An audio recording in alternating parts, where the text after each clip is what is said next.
Good meeting, Tim, thank you. Thank you. Thank you. Thank you.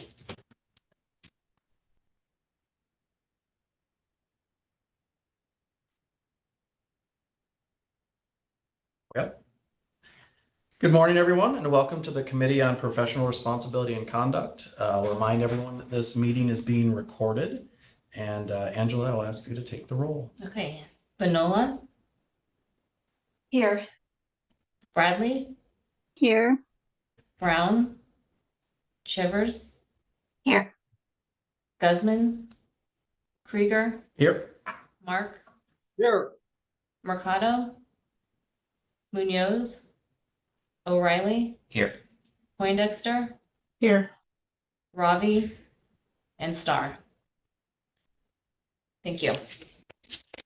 All right. So next on the agenda is the public comment, if we have any. Okay, if anybody would like to make a public comment at this point, please use the raise hand function on your screen to let us know. If you're calling in, you can press the *9 key to give a public comment. So if you would like to give a public comment, please raise your hand at this time. And I'll just note that we did receive written public comment, which was circulated to COPRAC earlier this week. Correct. I do not see any public comments. All right. So shall we then go to the chair report? I'm sorry. Am I out of order here? All right. I have no report, but I will ask for the staff report. All right.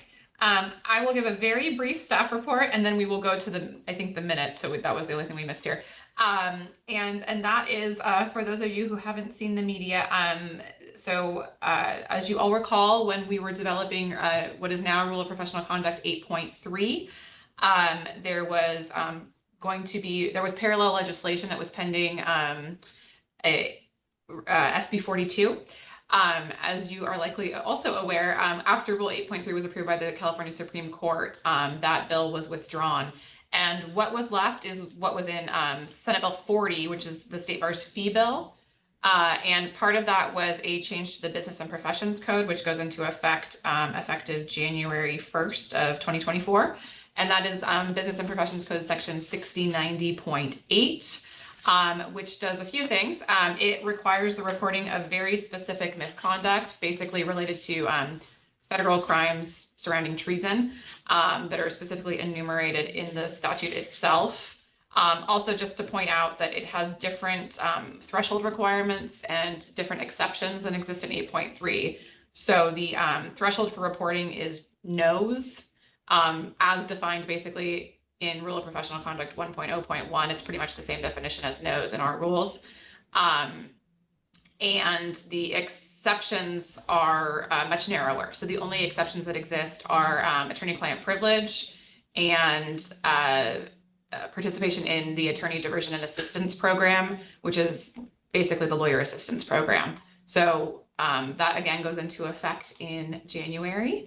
And so we'll be monitoring how that plays out as it relates to Rule 8.3. And that's all I have for today. Okay. So I think we should move to the first item on our agenda, which will be the AI topic and the report we're trying to provide to the board. So that should be in everyone's materials. Brandon, can we back up for just a Yes. second? I think we need to do the minutes first. Fine. Some people like the minutes. All right. Could I have a motion to approve the minutes from the last meeting? I move to approve the minutes from last meeting. Need a second on this? Yes. I'll We need Great. Thank you. Okay. I will take the vote to approve the September 15 minutes. Brown, Bradley, Abstain. Shivers, Cassidy, Cassie, you're on mute. Yeah, sorry, I couldn't get to my button in time. Yes, approve. Guzman, Mark, Yes. Mercado, Munoz, O'Reilly, Yes. Poindexter, Yes. Ravi, Hunter, and Krieger. Yes. 5 yes, and 1 abstain, so the motion carries.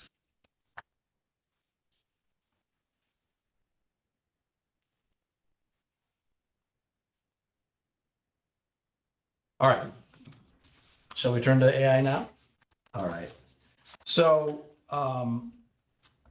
the working group, the AI working group, as you all recall, we were tasked by the Board of Trustees to make a report or submission. This is the meeting at which whatever we're going to hand to the board has to be finalized.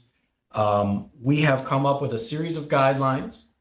And we've spent a lot of time on this. We've actually had a lot of really excellent input, some at committee meetings, some at working group meetings from advisors who deal with AI and the law on a regular basis and think about these concepts a lot.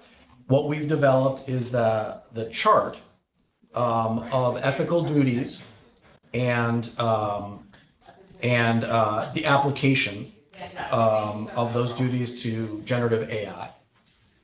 We also have developed, good morning, Good morning. a introduction, a memo to the Board of Trustees that talks about the process we went through and how we arrived at the chart. The chart is different, consolidated, and hopefully cleaner and more impactful than the last time the full committee saw it. And we also have an executive summary on AI that we're going to look at today. But my thinking is the very first thing I want to do, we've been talking about how to present this to the committee most efficiently. And my thinking right now is that we should make 2 passes through the chart, the AI guidelines. The first pass will be to talk conceptually about anything that a member believes is wrong or has been omitted and needs to be considered conceptually. Once we work through that, I want to make another pass through the grid for wordsmithing and sort of more minor technical adjustments. Then we will talk about the memo to the Board of Trustees and also finally the executive summary. So, Erica, maybe we should move right to the grid of guidance. Yeah, sounds good.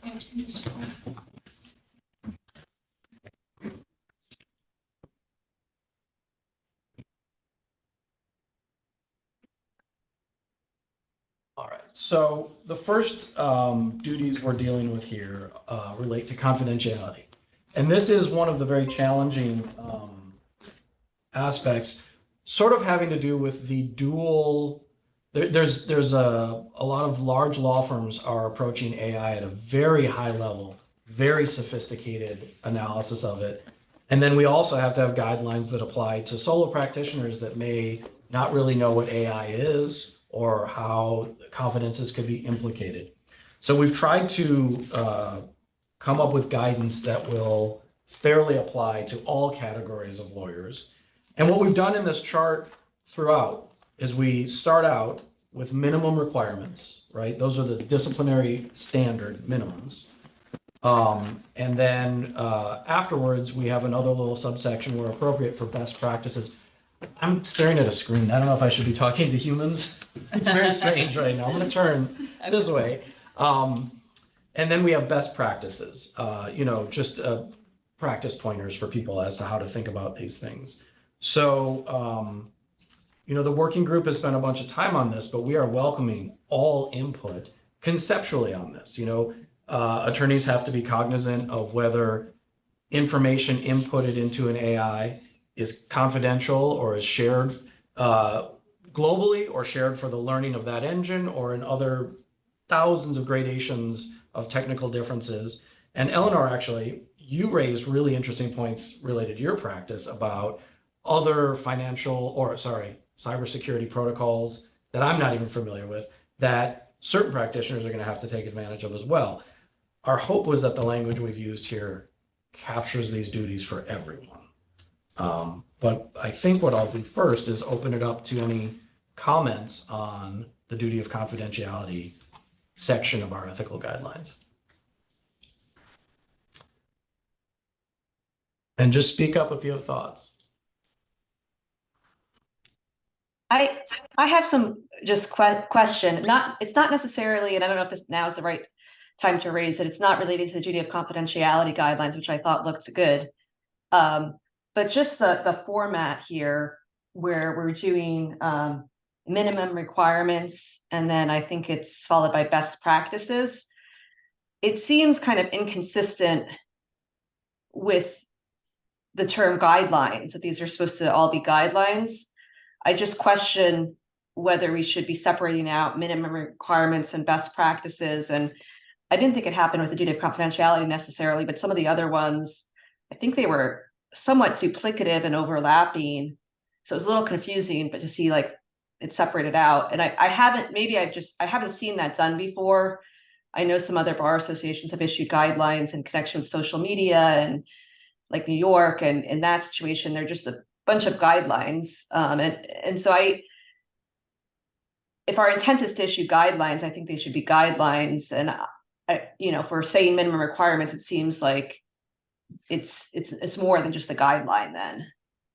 Well, that's a great point, because it is, and you're right. So should we call this something more than just guidelines? Standards and guidelines, requirements and guidelines?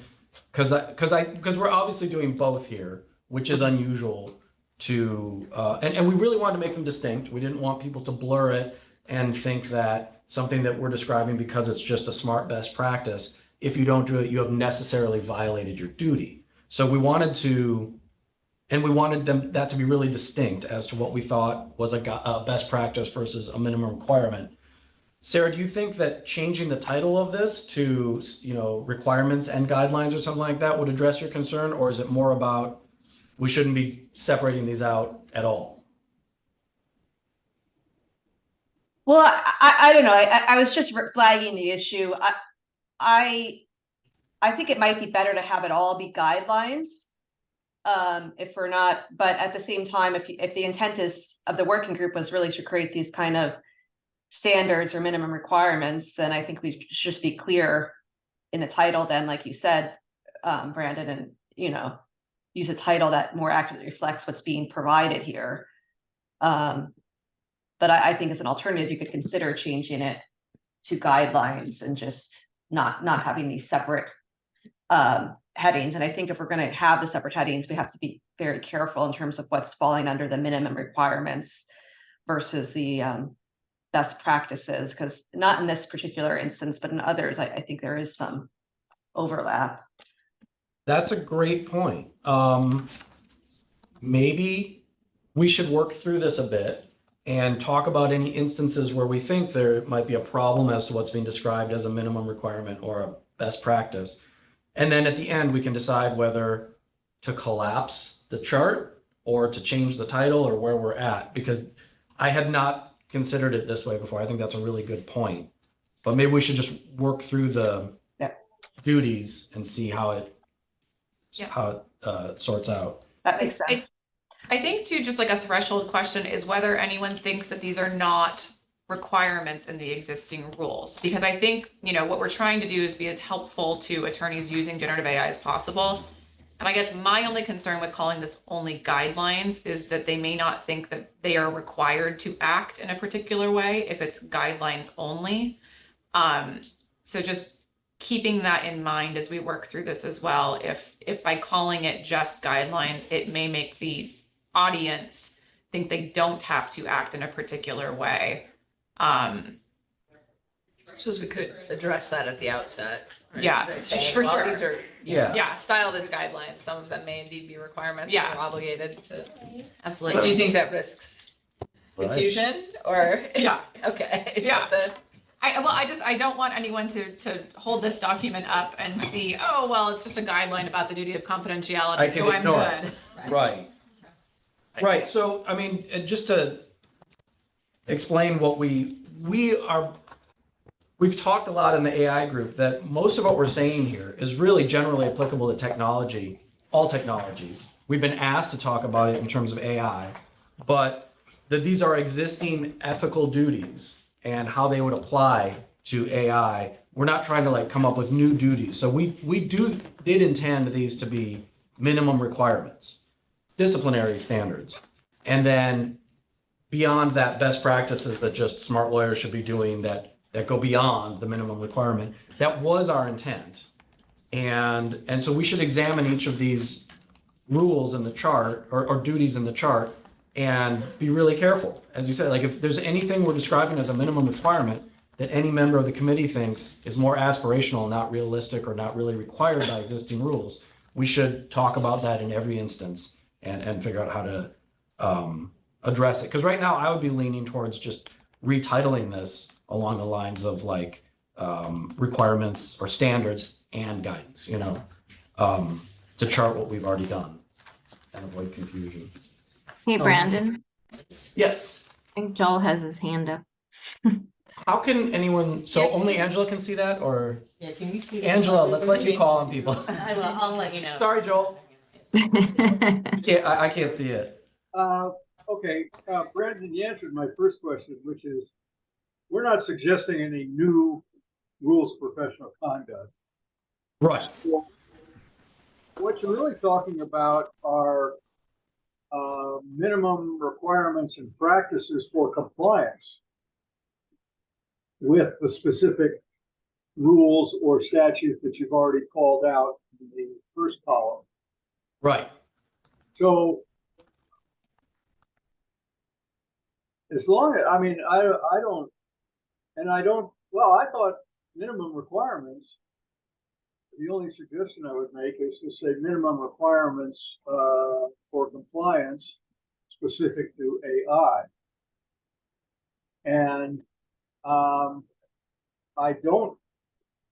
not offended by the best practices label, because I think it's important if we have some concrete thoughts about what ways that would seem to, what practices could be employed to obtain that minimum requirements for compliance, it doesn't hurt to call them out. So I thought this was pretty well laid out, as long as we just specify this is a minimum requirement for the called out rules or statutes specific to AI. Okay. So, and we can even be more clear that the best practice, we could say best practices for consideration or something, we can be really clear that we are not going to be trying to tell people that the best practices are minimum requirements, and keep it really distinct, because that was our goal. Can I make a comment about just the words on this point? Of course. I vaguely remember that we got away from using the phrase best practices, Yeah, what's a better phrase? I thought, Suggested like- consideration. Like That's right. right? Like, could we have requirements and guidance? Guy, yeah, that's I'm thinking fine. of the way this might be litigated if somebody said you didn't do it, Yeah, right? And it seems like, well, of course you should adhere to the best practices. Right, and Right. is it a best practice in all It may- cases? it may not be. And- right. It may not have. So what we could say guidance for consideration, or, because and this is really semantic, my concern is sort of like the word guidance might be interpreted by some as, A note. or this is how we are interpreting the minimum requirements, like, Yeah. and I don't want to suggest that. Yeah. Practice suggestions, practice, Yeah, I like that. practice Practical suggestions. guidance. Oh, Sorry, we're- I was thinking practical guidance. Yeah, can we, guys, just not to interrupt the conversation, can we pause for just a moment? We're trying to improve the user experience here, I think, for everyone, including those in the room, so we can actually see you. So give us just one moment here so we can Okay, try not to multitask too much, but hopefully that way we can see everyone on the screen as well, and I apologize. I'm gonna step out just the ladies room while I'm doing that.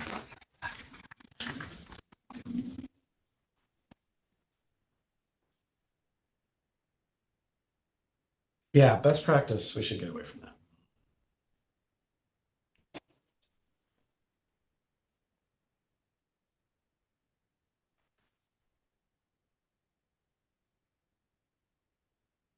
There we go. All right. Is everyone on Zoom able to still see us? Well, I mean, as well as you can in a conference room? Okay, great. And then for those of us in the conference room, to the extent we can say who we are before we speak, and I should have done that just now, but I'm Erica speaking. I think it might help those on Zoom as well. Okay.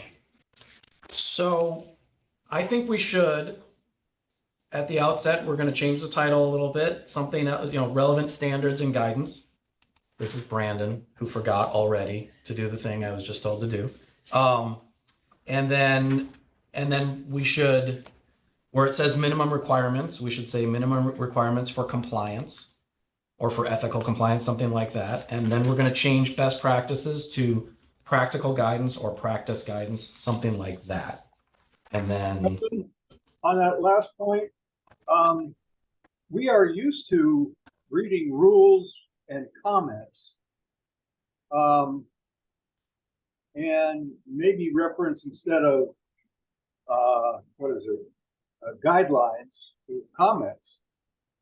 well, my concern there, and I think you're absolutely right. The rules we read have comments. My concern there is that we are not commenting on the ethical duties in the practice guidance or whatever. We are making real world suggestions for how to be smart lawyers that are different from the ethical disciplinary standards.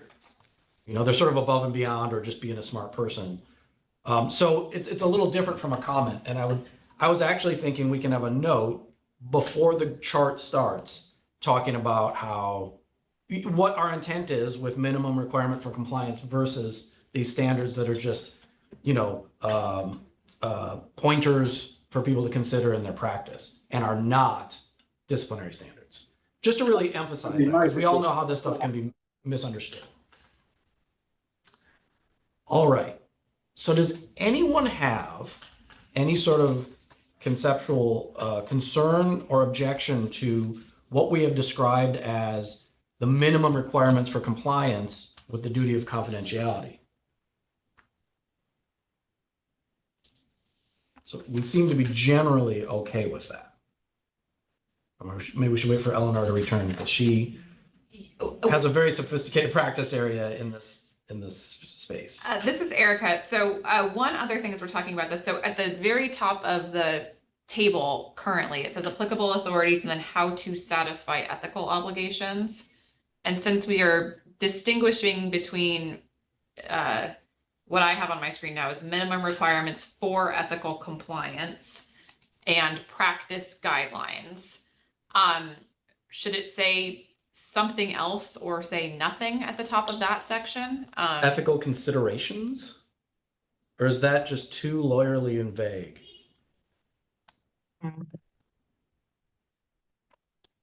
Thoughts?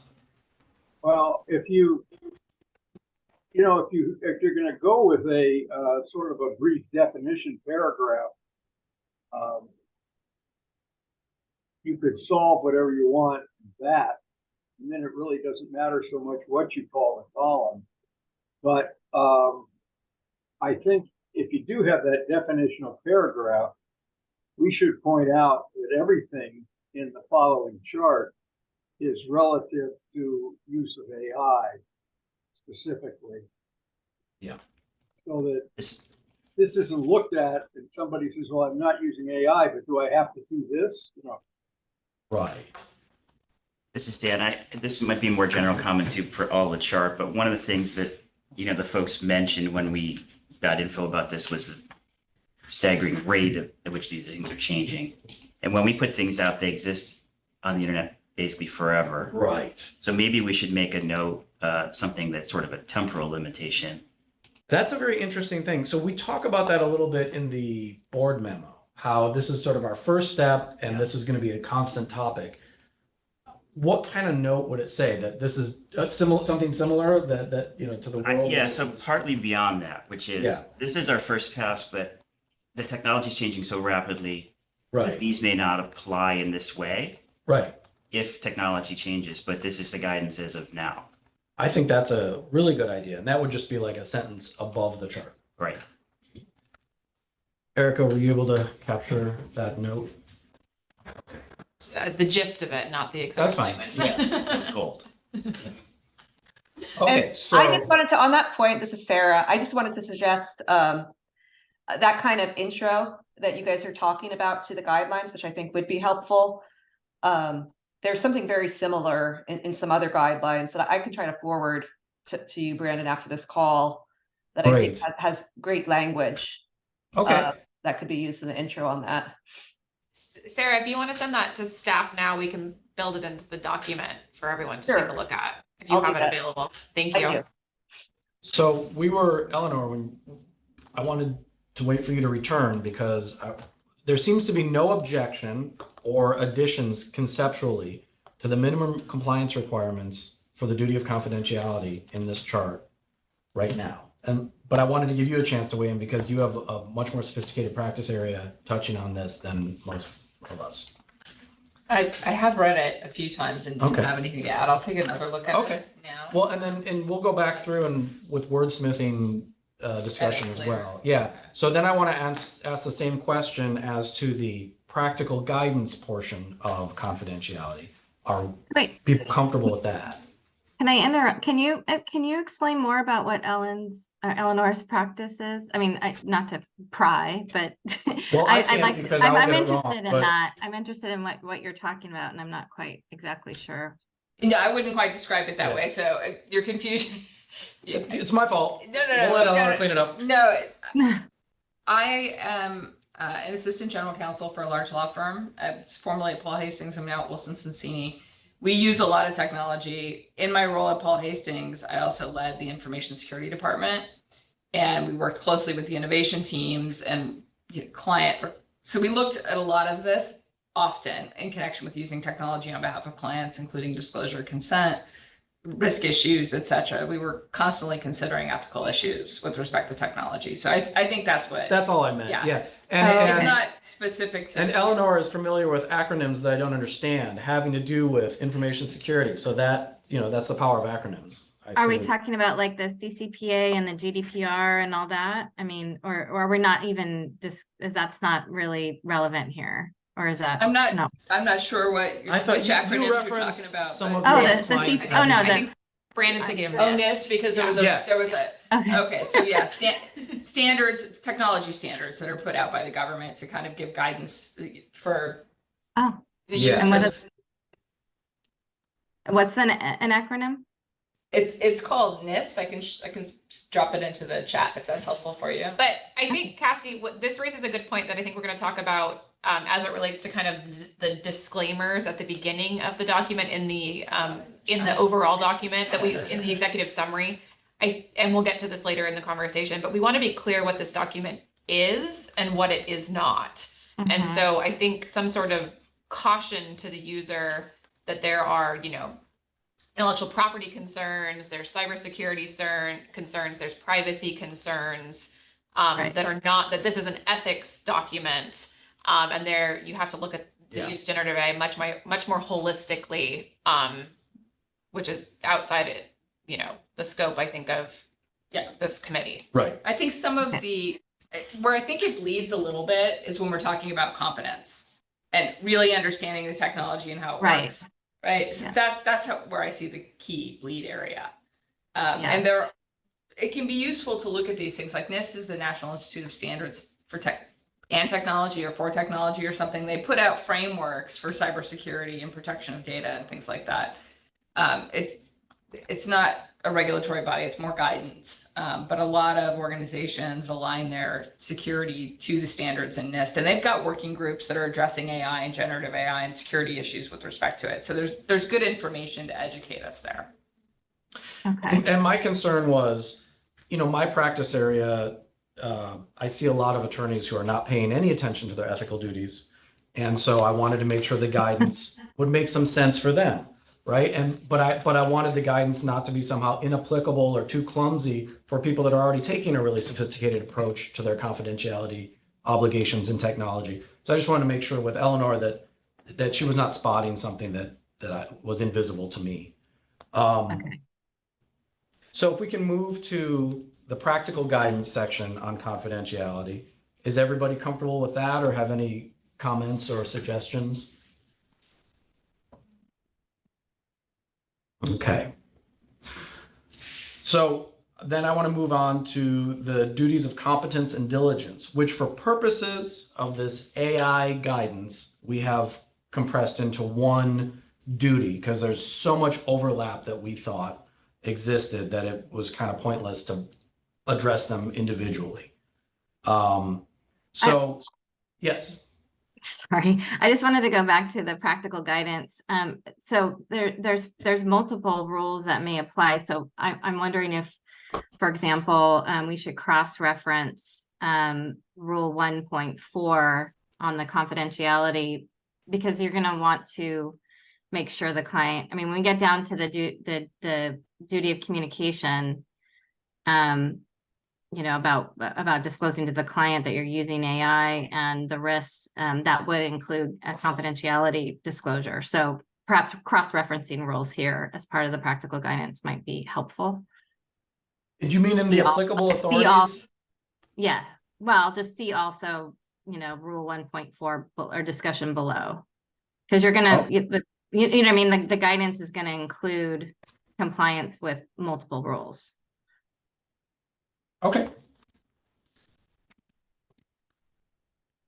Are you able to capture that thought enough for us to work on it more, or do you need more?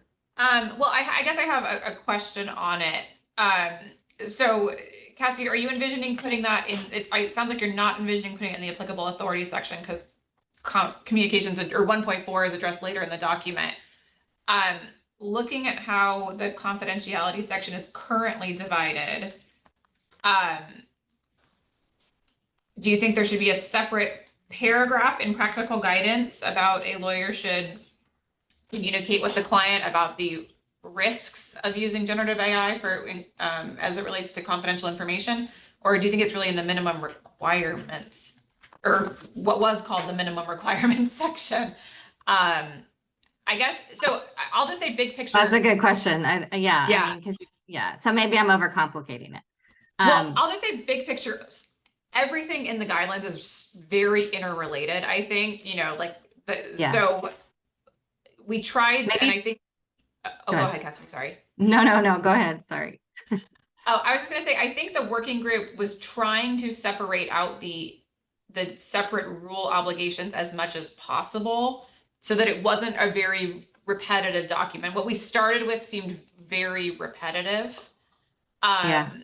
And so we can certainly do that. I'm wondering if a different way to handle it would be just to say that like all of these rules need to be looked at together in some way in like the executive summary section. That would make Yeah. sense. I think that makes sense. Yeah. Okay.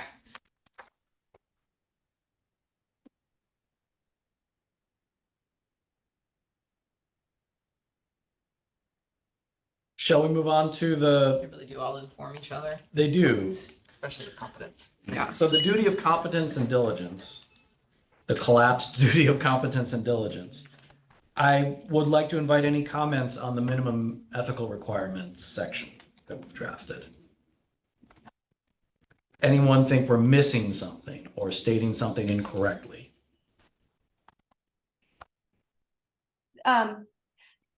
Brandon, this is Sarah. I just have one, this kind of goes with the comment I was making earlier about the minimum requirements versus best practices.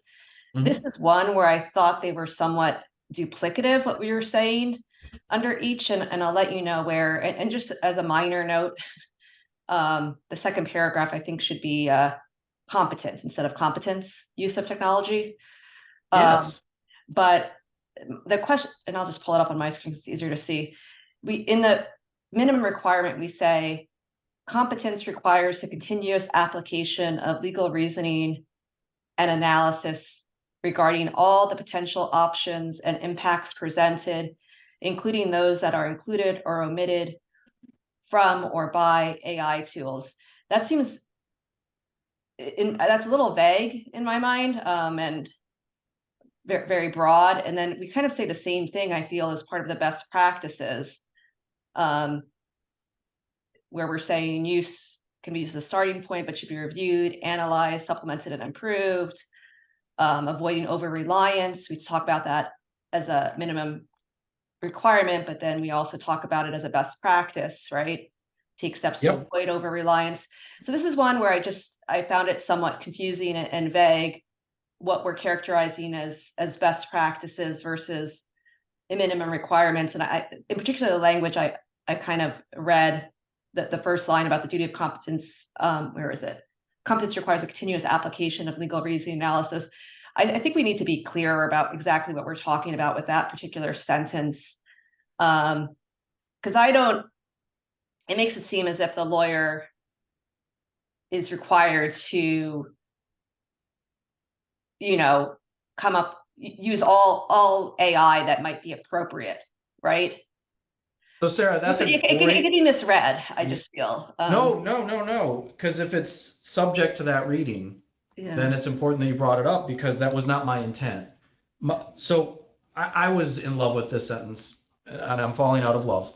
My goal here was to make sure that a lawyer remembers to keep being a lawyer the whole time.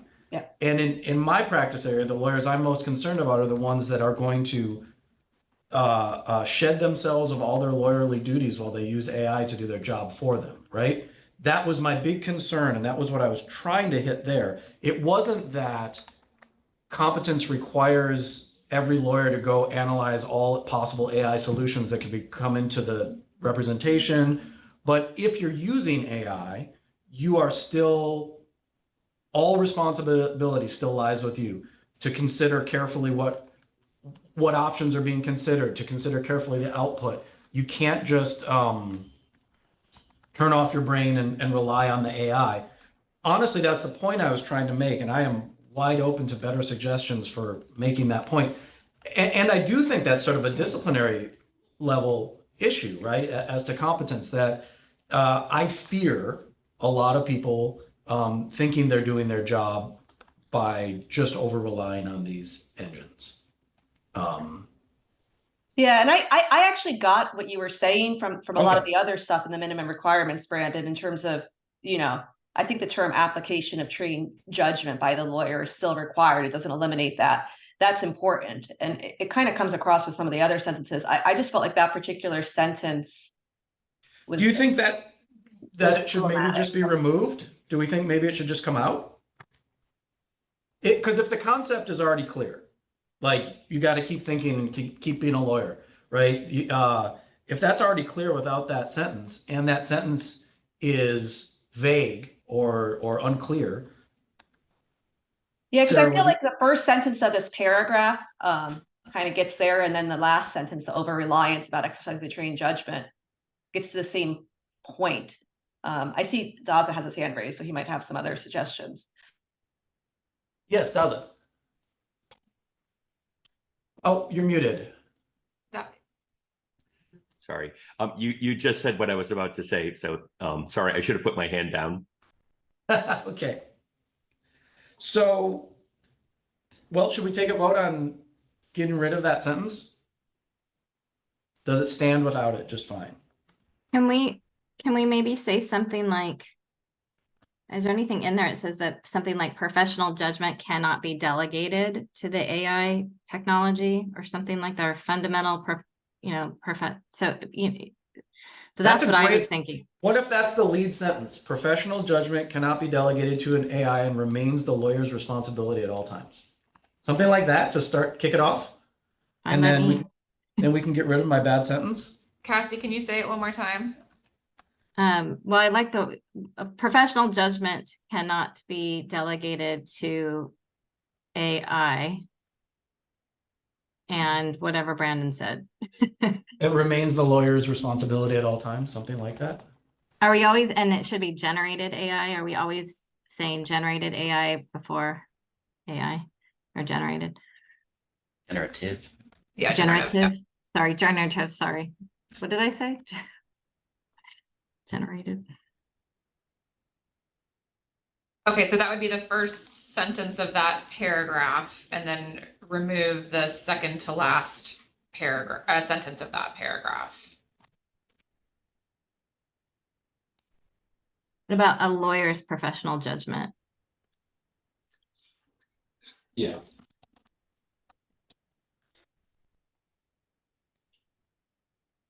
So now we have over-reliance in the minimum ethical requirement section and in best practices. To Sarah's point that we're being duplicative.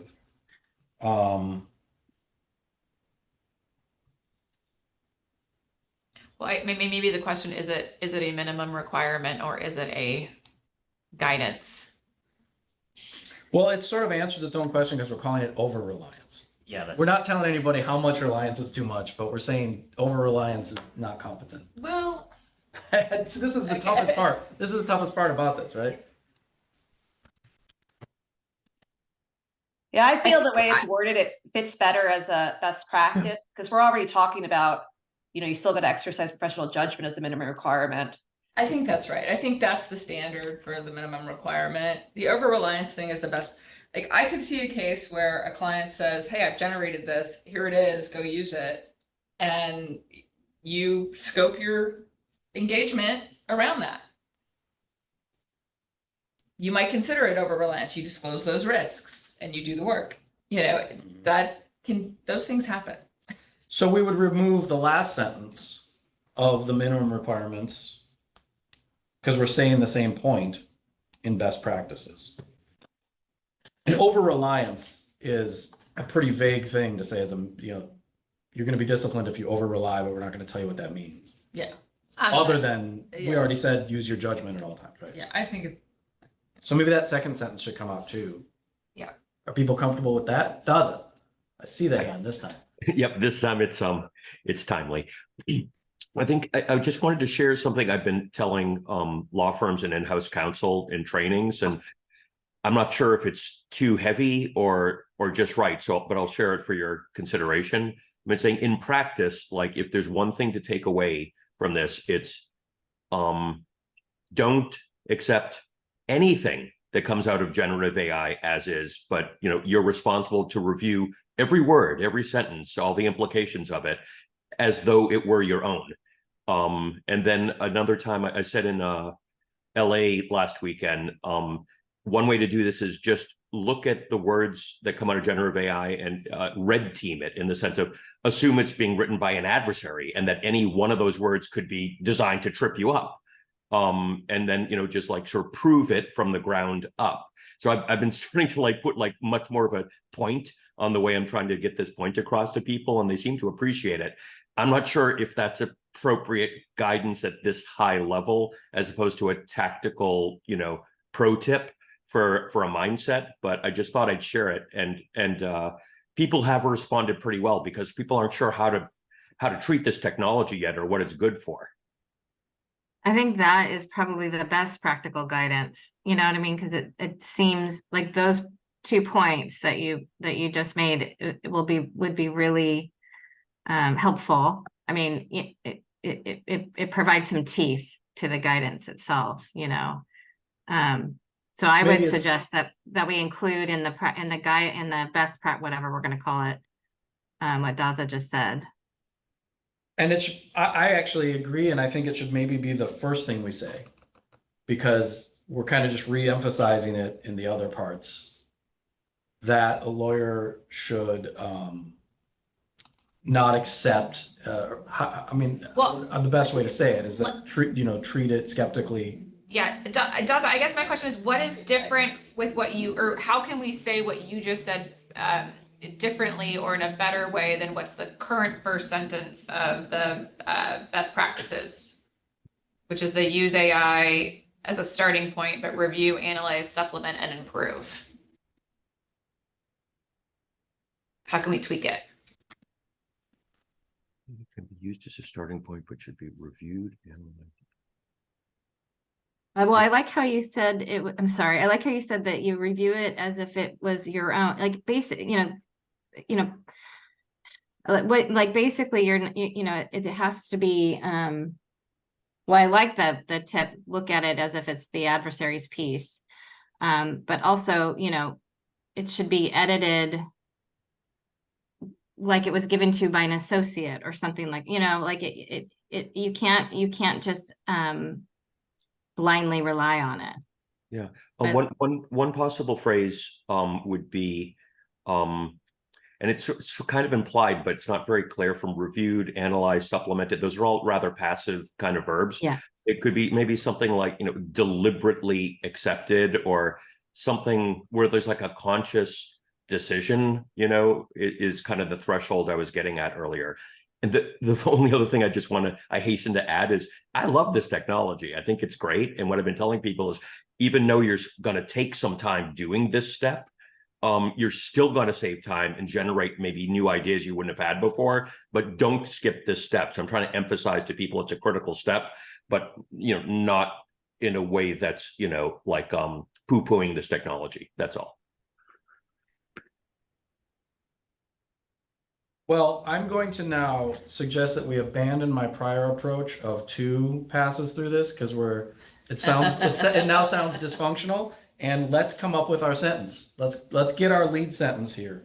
AI generated work product must be scrutinized or should be scrutinized as carefully as if it were handed to the lawyer by any other human colleague or something. And I think more so. More so, yeah, I mean, okay. it's Yeah, right. by a really dumb colleague.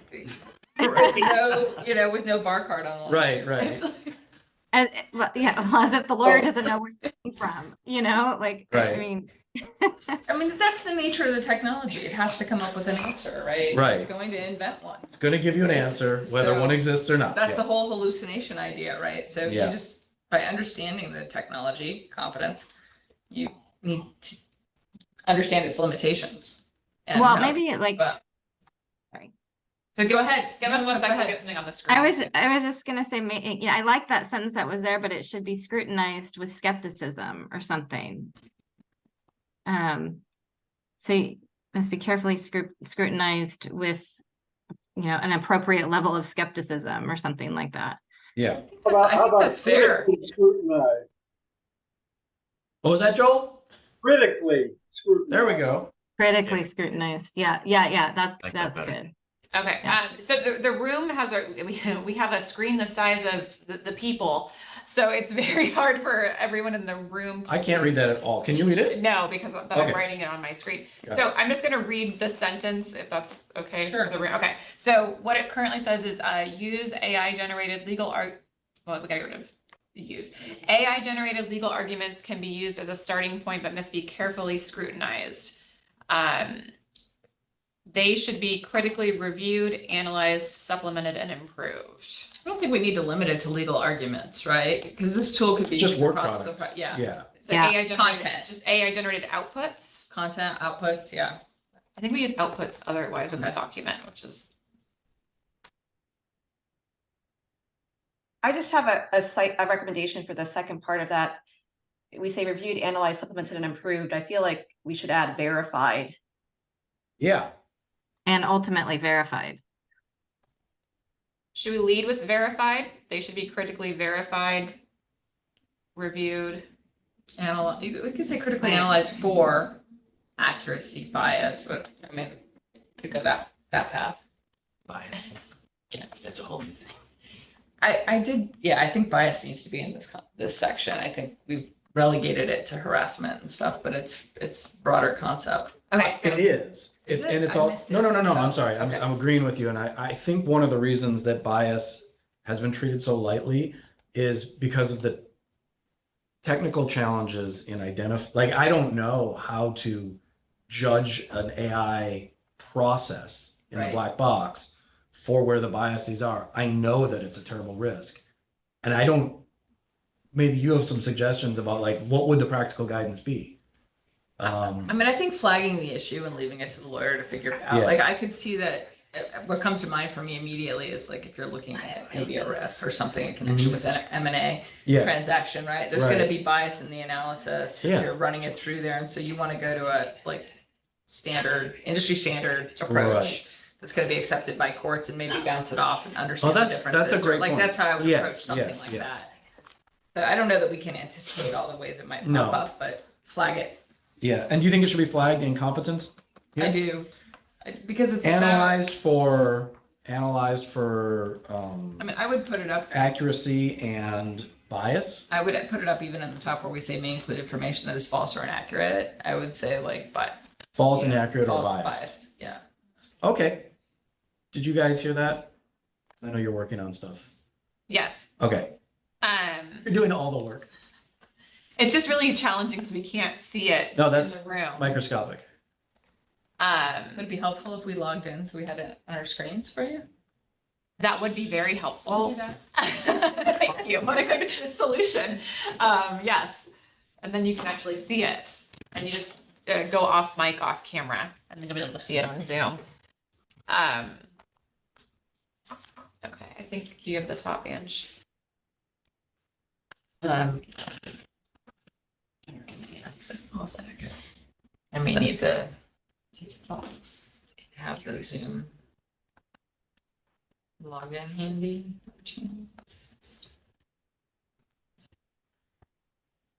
Oh yeah, I don't have the link. I know I need to find it too. Did you send the link to everyone, Angela? I did. Let me see if I can resend it. See? But in the meantime, Doug has his hand up. Yes, does it? Yes, thank you. Something that I've been involved in, like arguments about, especially with vendors, is I guess it comes down to the question of automation and where the thresholds are. So to me, the question is, at one point, is there a duty to consciously, like deliberately review and accept the outputs of generative AI? And are there things that happen in law practice that maybe fall below the threshold? So I don't know, it's part of my practice to have a holiday party. I send out invitations, and could I have automated quality control measures to look at some of the wording and individual emails? Like maybe, I mean, I think that's not unreasonable, but is there some threshold above which human, like the licensed attorney, conscious review and acceptance is needed? And if you say that's needed for every use of generative AI, somehow related to law practice, I agree with the critics that that's probably going too far. But if you say it's never needed, then that may be going not far enough.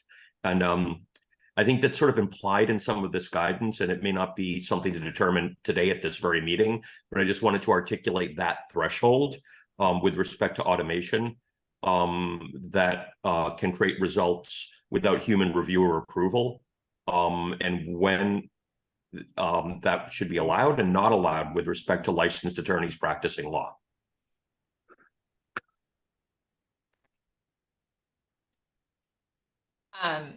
Well, That's very interesting because to me, human involvement for every element of the practice of law would be required.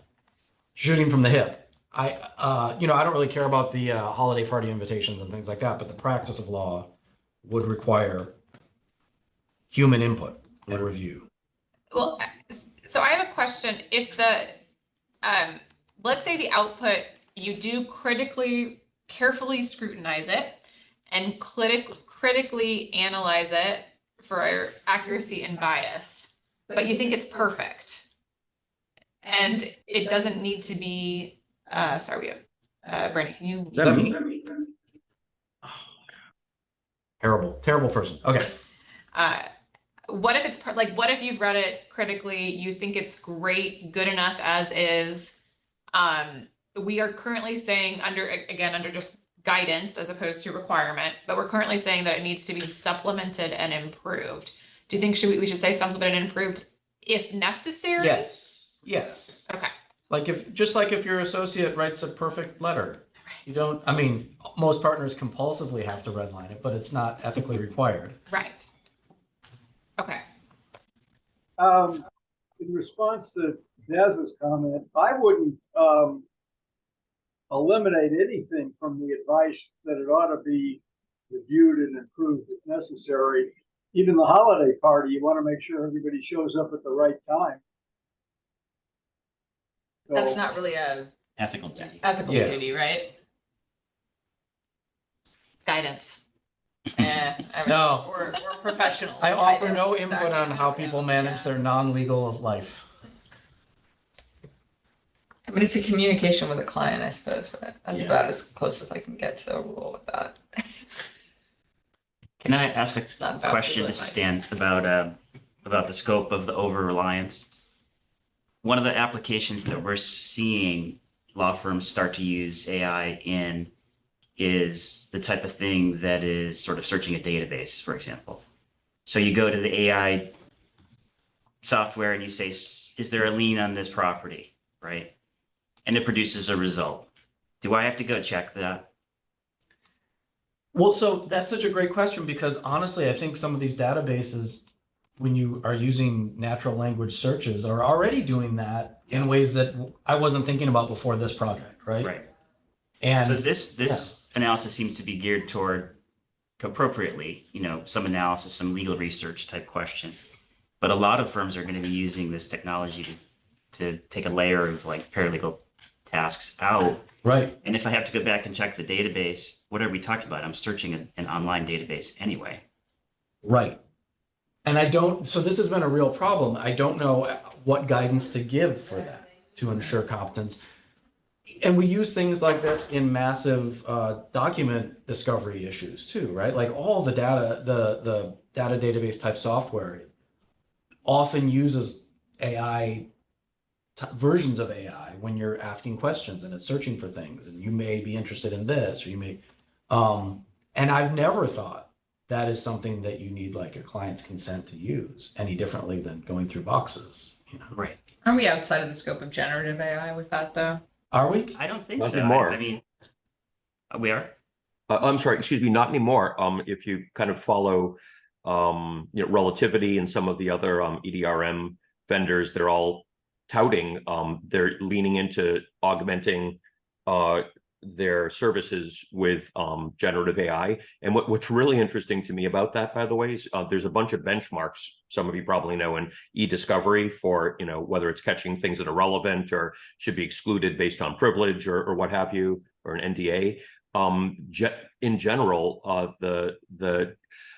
the services that are leveraging it, like GPT-4, are scoring better than the previous methods, which have been acceptable for e-discovery, which is partly why I was raising the question: where's the threshold for deliberate review?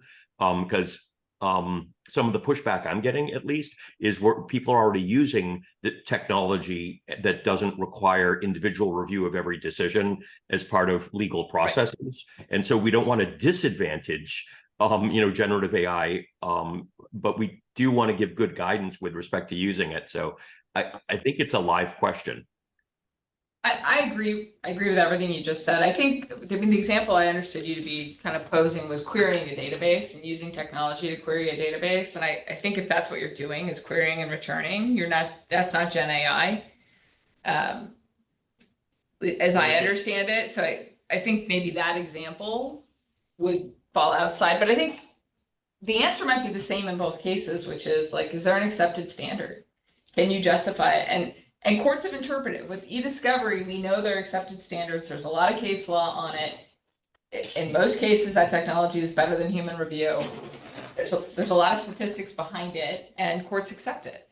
But you do have to disclose it to the other side typically. But over-reliance might include, you have to go back and spot check certain things and make sure that there isn't some kind of systematic error. A lot of that's done by agreement now, depending on the technology you're using. Like, has the technology reached a level where people are comfortable? To the other point, I think it may not be generative AI if you just search a database, but if I ask ChatGPT whether there's a lien on residential property, I'm not searching a database, I'm asking it. Right. So if you're doing it in Gen AI, I think you have to go check the data. Yeah. I mean, right now, I think absolutely you need to go check the It's database. almost like reading, I think of this as reading the blurb.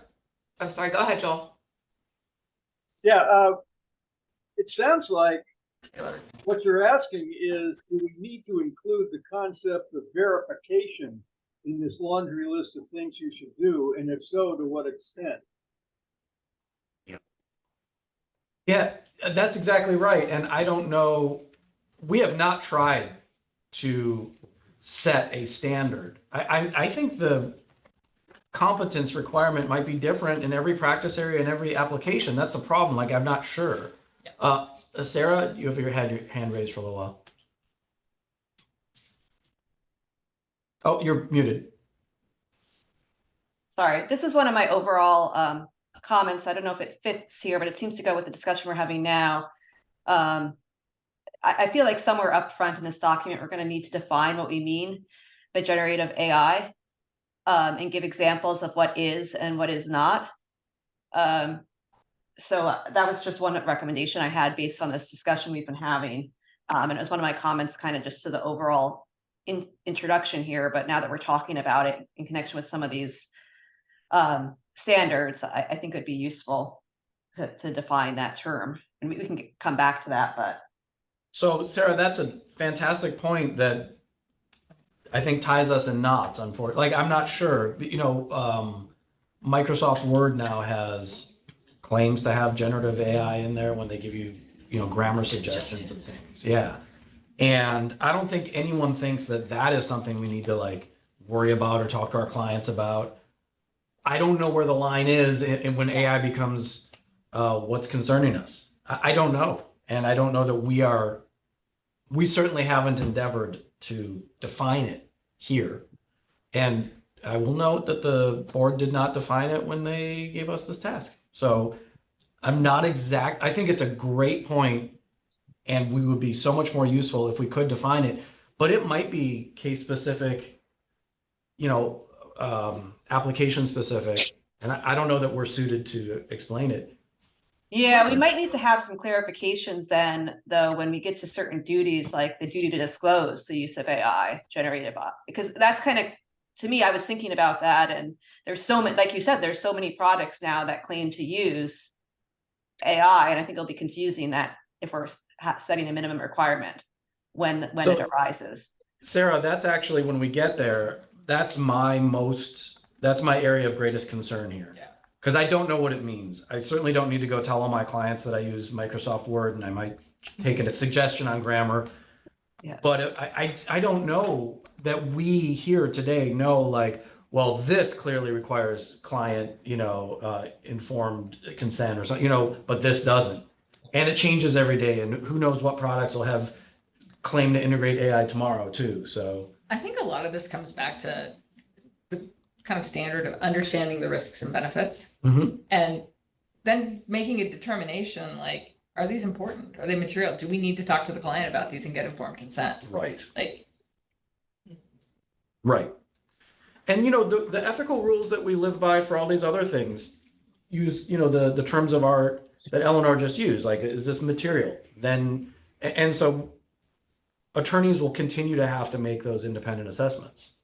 Well, And that's the point, Brandon. If we're going to have these things where attorneys are going to make their independent analysis, verification, assessment, or whatever, then I don't know how far we want to go, if at all, in having to have a specific disclosure that AI was one of the things I used in coming to my final work product, any more than I would go down the hall and ask the senior partner, and he'd say, "Have you go read the statute?"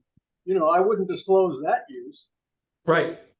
right. I That's think sort of a separate category, but what any attorney needs to do to get any work product out of the door properly and competently, and if there's some extra trick that happens with AI or extra function that should be added to that process relative to AI, we should just highlight that. But beyond that, I think the emphasis should be not on disclosing I've relied on AI, but making sure that whatever I've done to produce the final work product meets all the standards of competence that I have.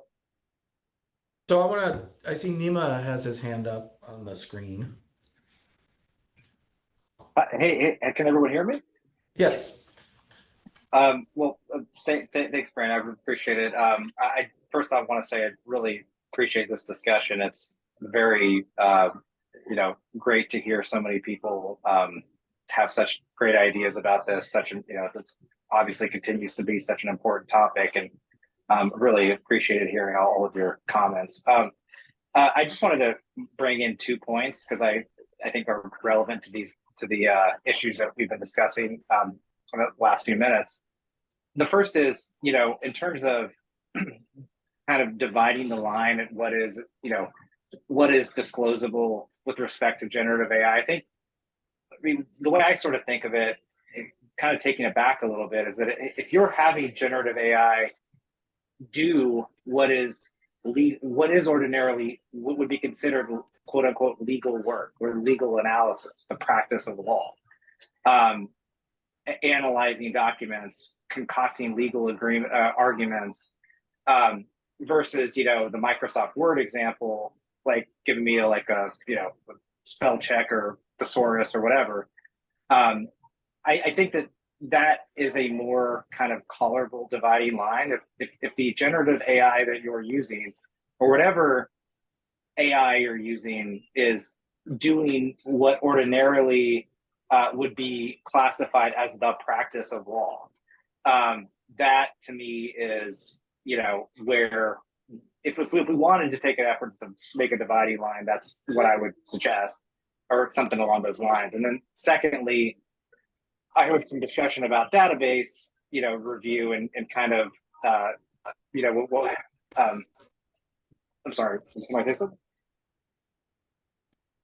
Sorry, I thought somebody said something.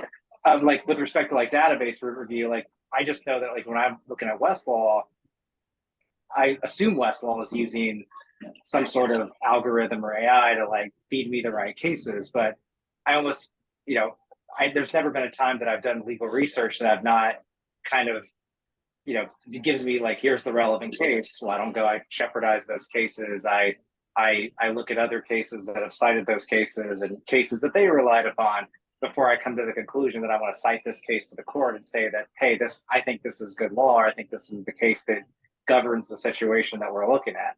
And so I don't know that, there really isn't any difference in terms, to me, like if you're using a database, you're pinging a database, you're still like, you should apply the appropriate level of scrutiny or competence that one would expect when using a database, which may be less than what you'd expect for somebody who's using AI to concoct a legal analysis.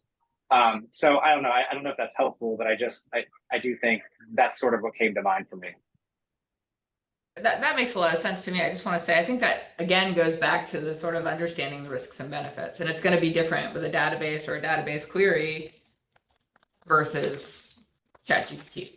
So should we skip ahead and talk about 1.4 here, since we've been talking about 1.4, like what you need to disclose to your client? Is the concept that a lawyer should assess the risks and benefits and determine whether there are material issues that need to be disclosed to the client?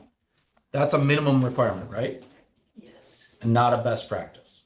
I disagree. Okay. This is Dan. So, my thought with regard to the communication requirement is if I'm meeting the other standards, then, I can, as Joel referenced, I can use many different ways to sort of start to analyze a problem. If I'm using a divining rod, but I still do the other things, Right. then why would I disclose that or have a duty to disclose that to my client? So, and I guess the risks would have to do with confidentiality. But otherwise, no. Right. Wait, Joel. Say again, Joel.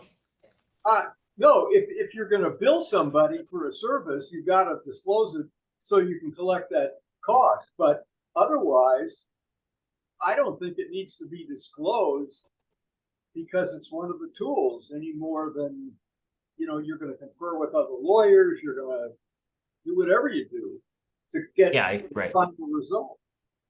Right. That's on the risks. But I could see a reformulation of the sentence that says if it's a significant development that affects the representation, right? Right. In our If equity. it carries Yeah. a risk I that think the renders it. risks Yeah.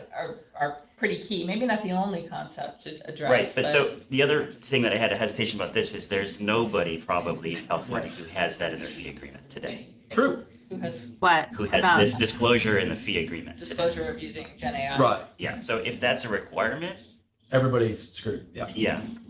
So. Yeah. So I will say, I do think at the middle to lower end of the food chain, and the level of sophistication of the client. So I think that is where generative AI has its greatest risk factors, which is people thinking they're getting one thing and they're getting something different because they just don't have a sophistication of knowledge. Yeah. And so I think whatever we're saying should be broad enough and encompassing that level, because that is probably where the most mischief can happen and have the greatest damage to the people who are receiving the advice or the counsel or whatever. And so to me, that, the bigger law firms, the more sophisticated clients, number one, come in with some assumptions already that certain things will be done, but things that they don't want to be done, they're sophisticated enough to say, Right. these are the guardrails.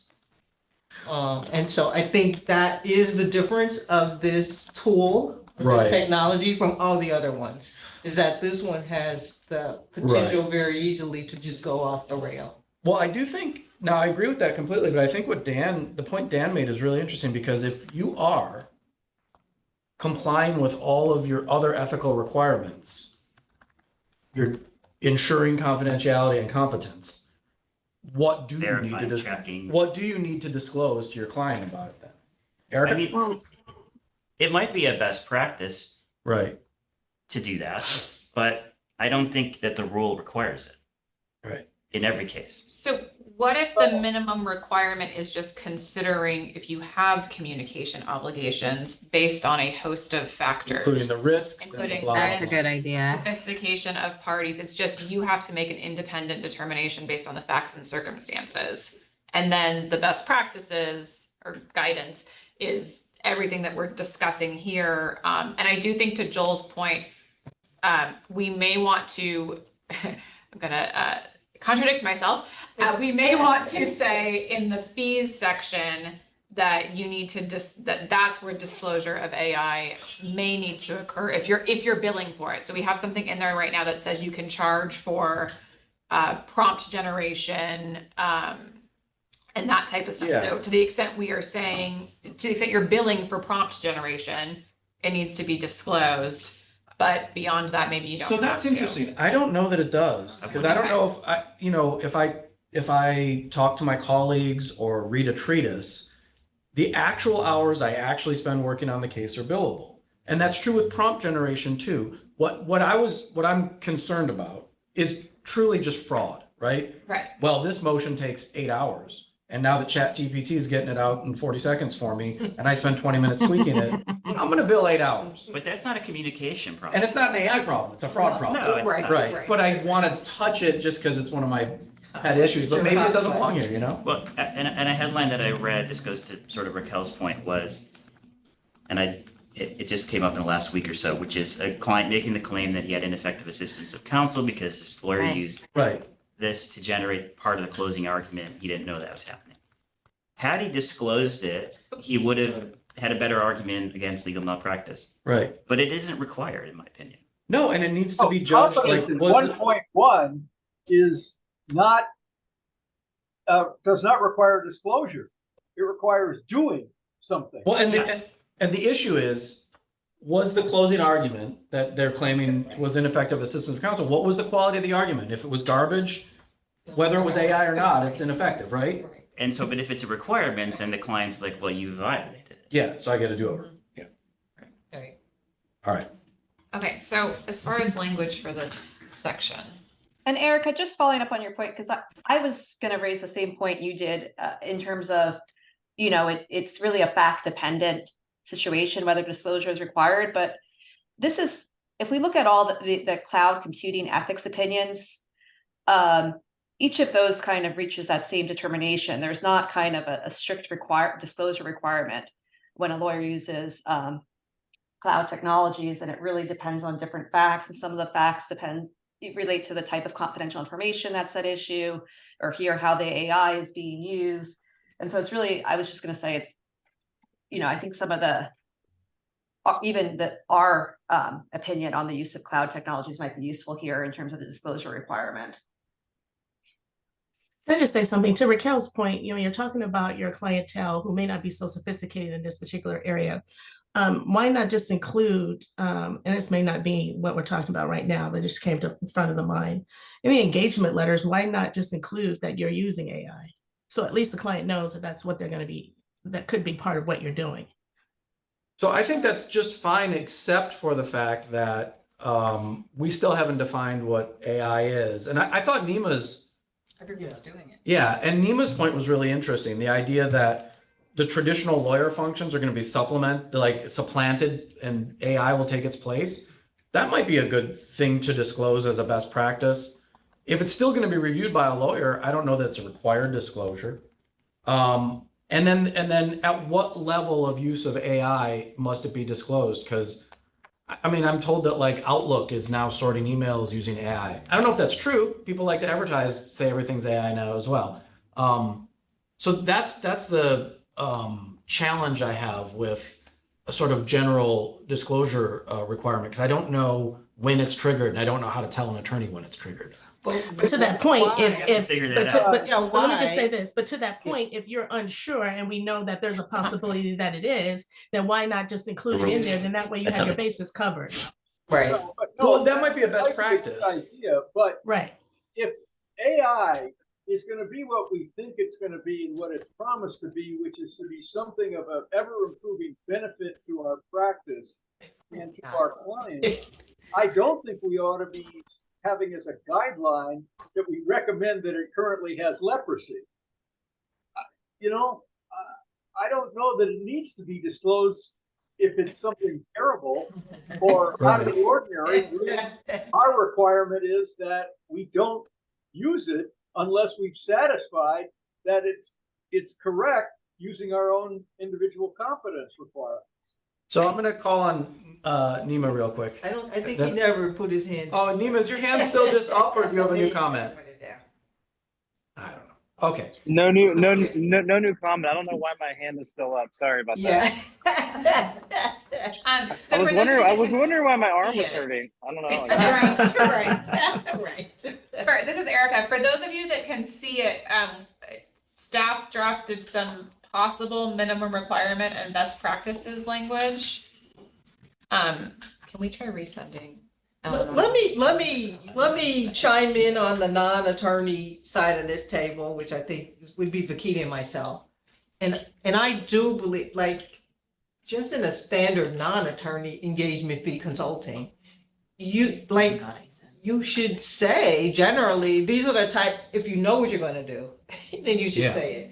If you know you have the potential, and we know AI is the potential, whether it's in Word or whether it's in Harvey AI.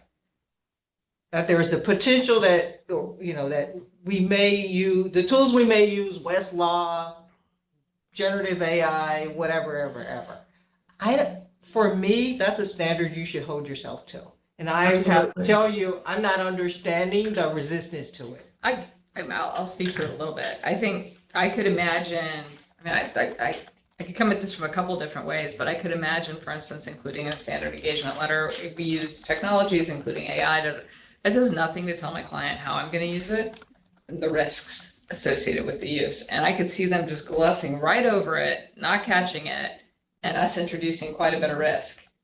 And for me, it's really about the duty to communicate. I'm sorry, did someone? No, well, you're still talking. Yeah, I just wanted to I let don't you think- finish. Yeah. Okay. Yeah. I mean, that's one example. I just don't know how Don't, helpful it don't, is, don't, but I don't, think it's don't. really about communicating What you risks and do. benefits when they're important. And Right. it's not important that I've got AI in Outlook that suggests thank you.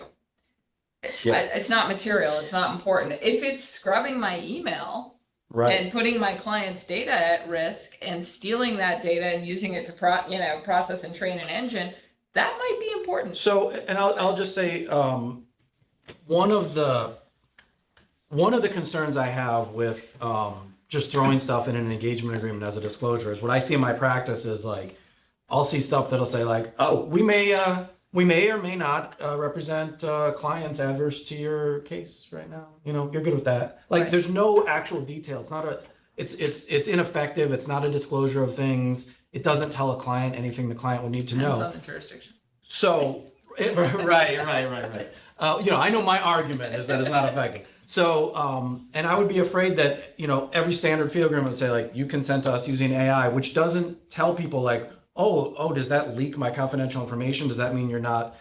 That's my only concern. And I would want a specific detailed disclosure where appropriate. I do want to put the onus on attorneys to do that. If there is a reason that it needs to be disclosed, they better disclose it. Under And the they gotta rule, think about and that. the text of the rule Yeah. has the standard for that. Exactly. And all we're telling them here is consider that and consider whether I like these that. circumstances require you to make a disclosure. But I So separately to agree me- with Yeah, Tom. because to me, if you know that there are all the things that all three of you have said, then Mhm. you're gonna, then yes, you are obligated to put that in. That's Yeah. that's a. It's nonsense. separate. That's separate. This is for things that you don't know and you haven't identified. Just put in the letter. Yeah. Now, Right. you. So I'll tell you- And as a client, now the onus is on me. Yeah. To become more informed. So, Raquel- Exactly. I can't make the My- lawyer do all the heavy lifting. No, I gotta start understanding. so my view is that This as well. my view is that, and again, this is my bias. I want all the heavy lifting on the lawyer all the time Right. because no client can know what that means. I would argue if it ever became a problem, that's not informed consent. Right. That would be my argument, and then it gets everyone in trouble. And I know like the impulse, like, well, just always disclose. My view is if a client would want to know it, you should disclose it always. Just do it. But Yeah. we don't know what that means. Like, if you don't know in a case whether you would actually use AI, whether it would matter, whether there's confidentiality obligations, I don't want an advanced disclosure. I want, maybe we say, just like with other disclosures, if it arises during the course of a representation that there's a material issue, you got to analyze it and disclose it if appropriate, like that sort of Right. thing. Because I mean, I'm with you, but my fear is that it actually is anti-protective to the consumers because then attorneys think they are done with the issue, and they're not. That is what I think happens. And Yeah. like it came up in the cloud-based thing, everybody put in, we might use cloud-based services. And now people are arguing, well, we told you we were going to use it, so you know everything that goes with that. Right. And they may That- not, that they was may not exactly understand my that concern. data's crossing That's borders. exactly- The It's- point is, you can't just say, oh, I'm disclosing we use AI because that might encourage lawyers to just say, I did it, rely on AI and be done with it.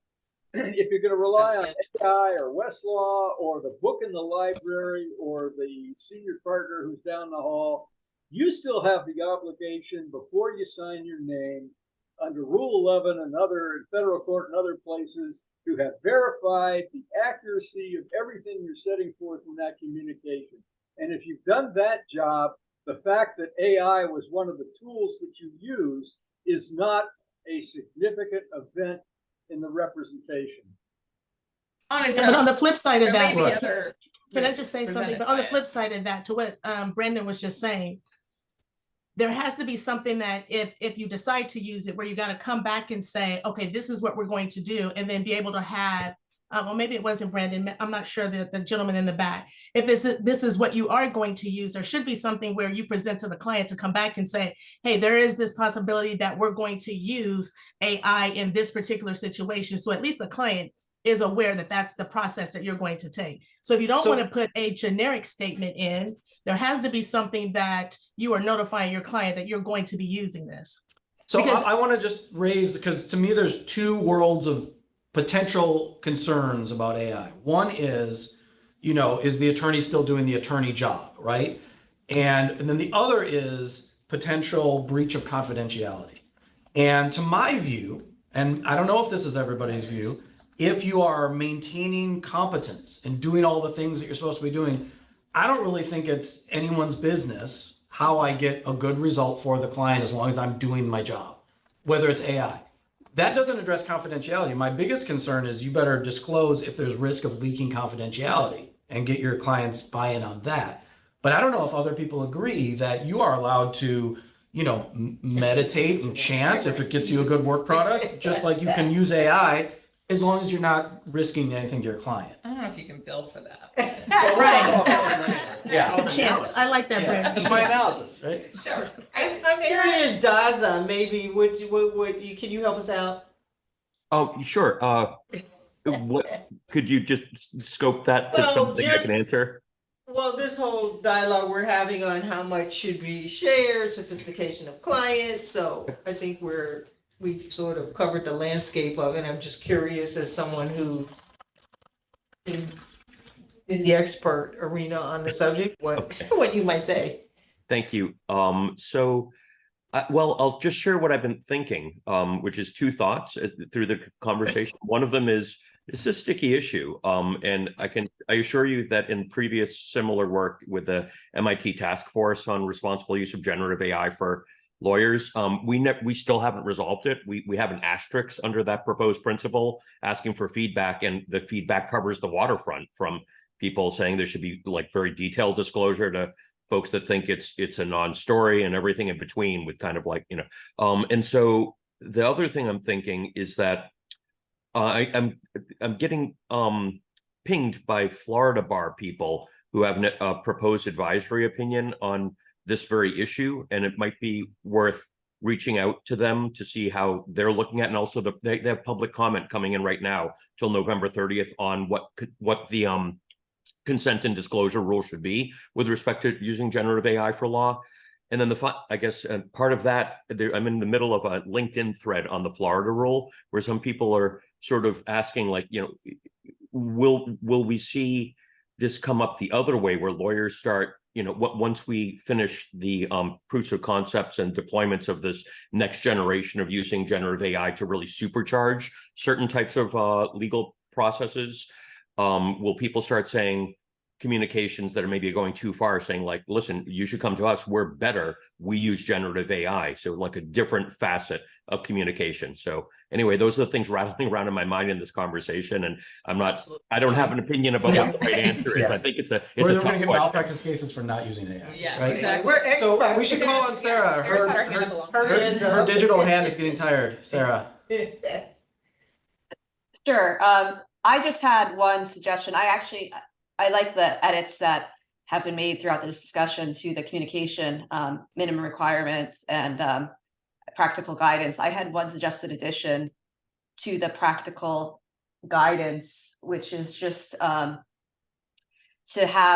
recommend that attorneys review litigation management or other type of client guidelines that might be provided by larger clients outside of representation that might prohibit the use of certain types of AI.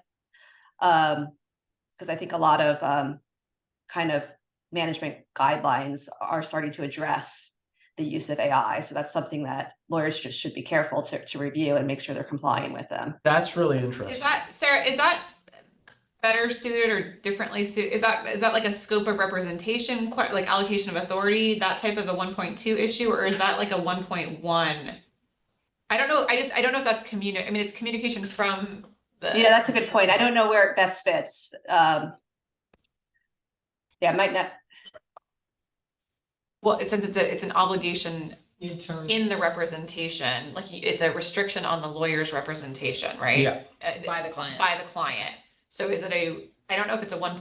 Communication issue. It's a 1.2. I think it's either a 1.2 like allocation of authority issue, or like a Blanton type issue, Yeah. or a competence issue. Like if your client's telling you can't do something, you have to know how to not do it, perhaps. They seem mostly to tell you not to do it just because they don't want to pay for it. Right. You can still do it. So may I do something terrible? This is a security issue. Well, that's true. Yeah, I Well, think there's two different categories. There's the one that's we're not going to pay for it, Mhm. and then there's the other that's tell us who you're. I think that can go. You know, I think that can go in best practices here, what Sarah was talking about, because we're referencing 1.4 and 1.2 in that duty. I have a follow-up question. Is it a must? Is that a minimum requirement? A lawyer must abide by a client's? No, a lawyer must analyze it. well, I think you have Because- to communicate if you're not Yeah. going to. Right. Yeah, I was suggesting as a practical guidance, and I do think in looking at communication rule too, it falls somewhat, it relates to consulting with the client about the means to accomplish their objectives. And I mean, I think it falls in this section somewhat as just a practical guidance pointer. So I want to raise something about 1.4. Yes. Can we get, Sarah, do you have language for that just before we move off that? Yes. Smart. Okay, so the lawyer should review any applicable. I don't think litigation management guidelines, they're not always called there, but maybe just client management guidelines, or maybe just, Guidelines or terms, Instructions. instructions. yeah. Instructions, that's good. That may restrict the use of generative AI, yes. or to restrict or limit the use of generative AI? So I have a question. That sounds good. What I think I heard was that a client might I have would these, say, just before we that get are- there, I just had a tweak to this thing. Sorry, I don't need to, but since we're on this sentence, the instructions, I think we should say or guidelines, because they're usually guidelines is in the term. So I just think saying instructions or guidelines might be useful. Well, yeah. Billing. Look up. so am I understanding that a client might have these and these are stated, but the attorney may disregard them? No, you can't disregard them, but you could talk to your client about why they don't apply here, or just with any direction your client gives you. You know, you're not their puppet. You can refuse to do things and a representation. You Right, can, okay. you know, that kind of So you're not meaning to say you can just ignore it and Not at still all. do it. What you No. can say is where this is not a partnership. This is not a good idea, Okay. or maybe you need a different lawyer, or Right. If you think Okay. it is really a good idea or necessary, you have an obligation to take Yeah. that up. Right, no, I understand. Yeah. I was just. not that you can ignore your client's Okay, correction. that's what Yeah. right. So- Other than severing. Right, representation. right. So I should have brought this up long There could be ago some- because I've been on all the working group meetings. But does anyone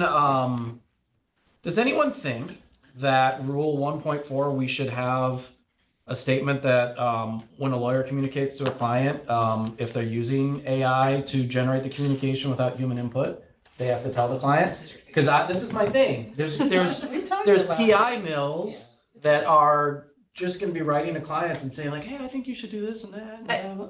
That Are you, is so- that subsumed within the other things we've already said, or does it need to be here? Well, is the question related to just attorney-client communications, or are you more concerned, from working group Yeah. discussions, you're more concerned about the advertising rules, I think, is No, that? no, actually, no. Okay. It really I think you've already got a client, you've got thousands of them, and they're going to think their lawyer is really looking out and talking to them.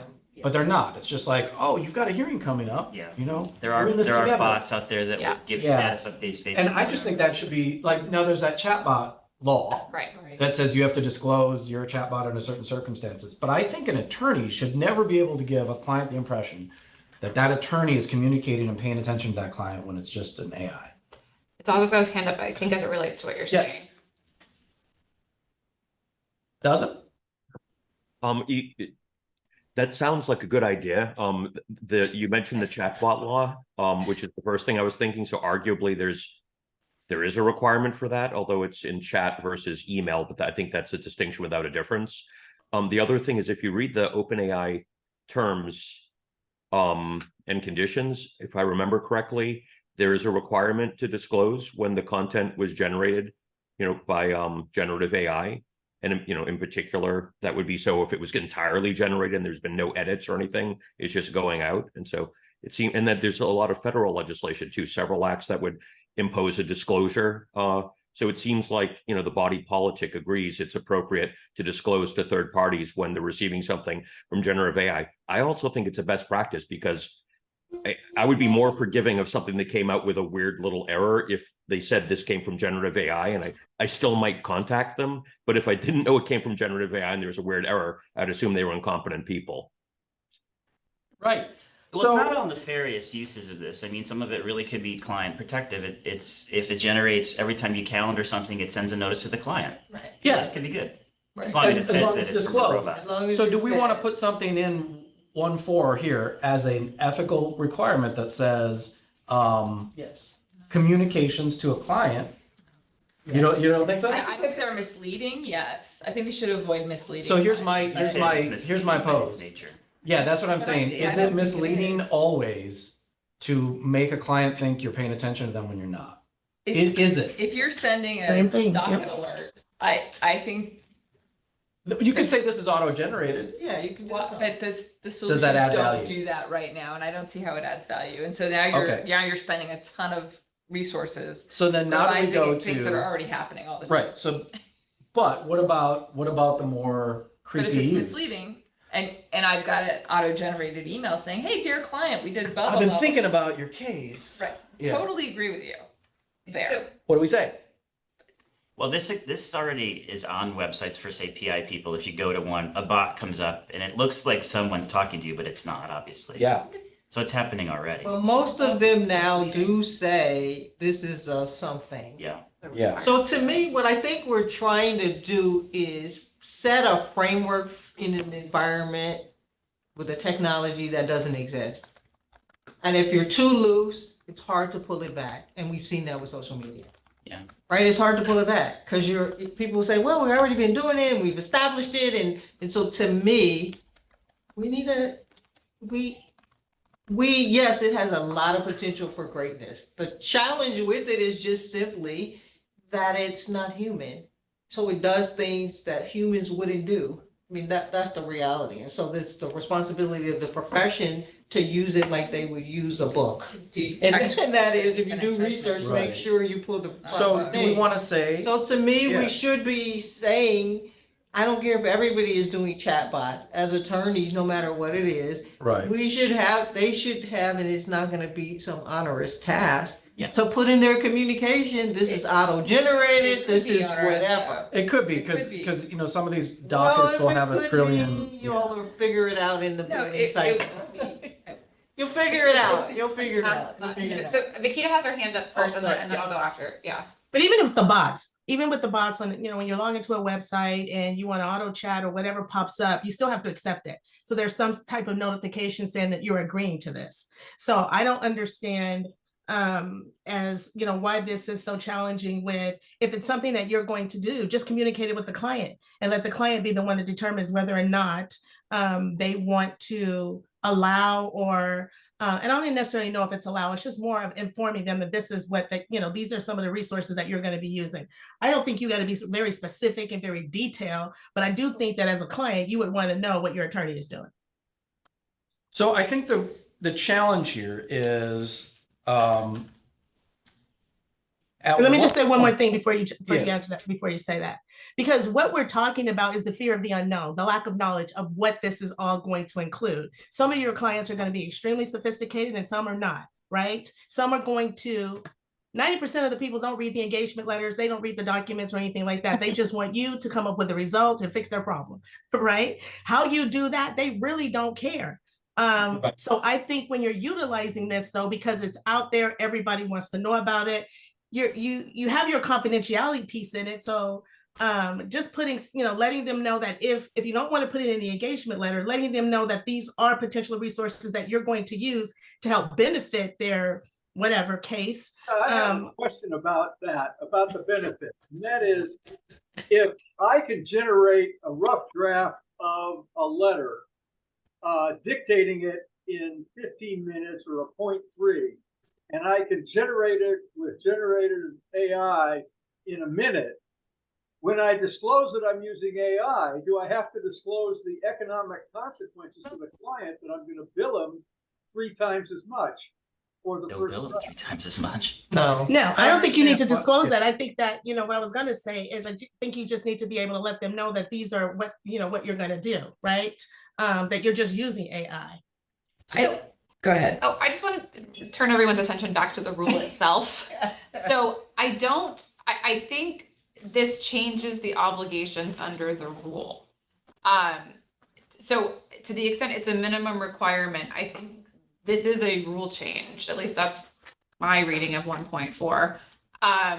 So to the extent you want to indicate it as a best practice, so notwithstanding the chatbot law, which has minimum requirements.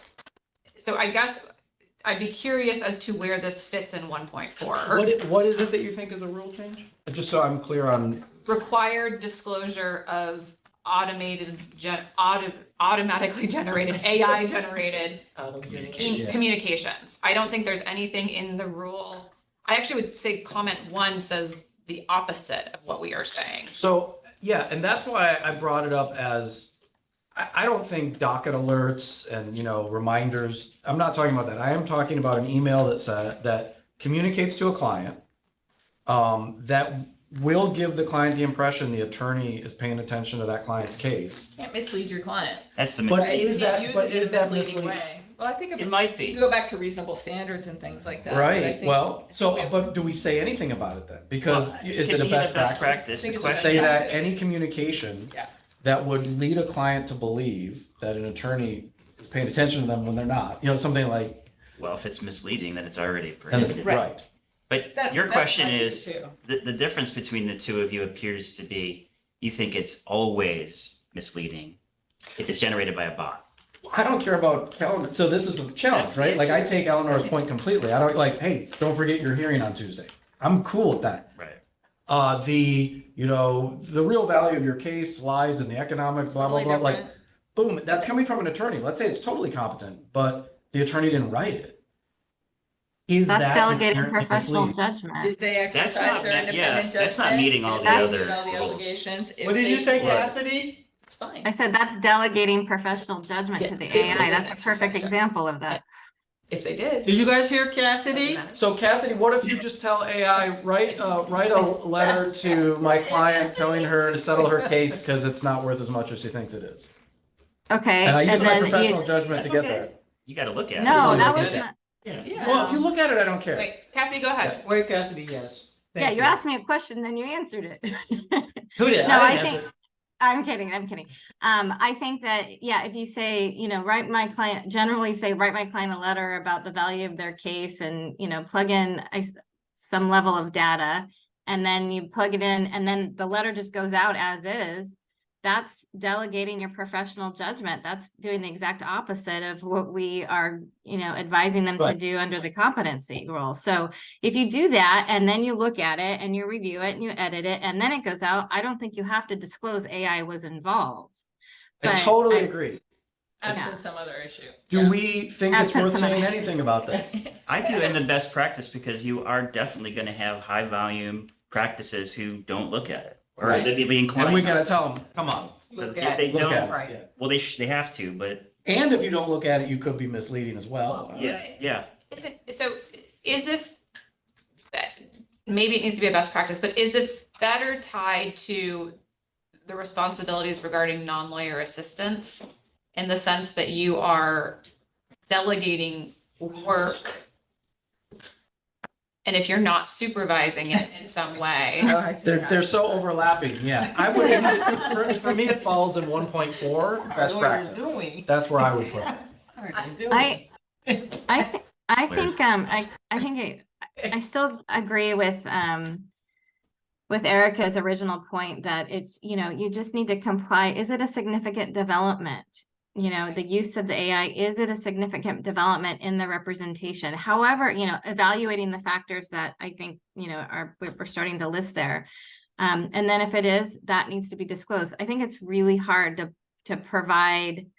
Well, I'm conflicting myself now because I kind of agree with Vikita that what's wrong with disclosing it, like the cold cloud-based thing, at the outside, just generally saying this is how we are going to be servicing your matter. We're going to be using integrated AI services, our AI is going to be integrated or is integrated into our law practice, just kind of explaining that generally. But at the same time, I think it's really hard to give specific guidance on anything else, how other communications would Cassidy, be let me required. ask you the same kind of question. What's the difference between I use AI to generate my settlement letter to the client, like we've been discussing, or I turn to my secretary and say, Fred, remember the so-and-so case, get that settlement letter and put in all the right facts for this case. Do I have to disclose that? What really has to be disclosed is that I might not have done my job of making sure the letter that went out the door was accurate and correct and competent. I think the Not difference the lies. patient. I think the difference lies in the fact, there's 2 points there. I think the difference lies in the fact that this is totally unknown, uncertain technology. We really don't know how its use is going to augment our practice or harm our practice and harm the clients in the process.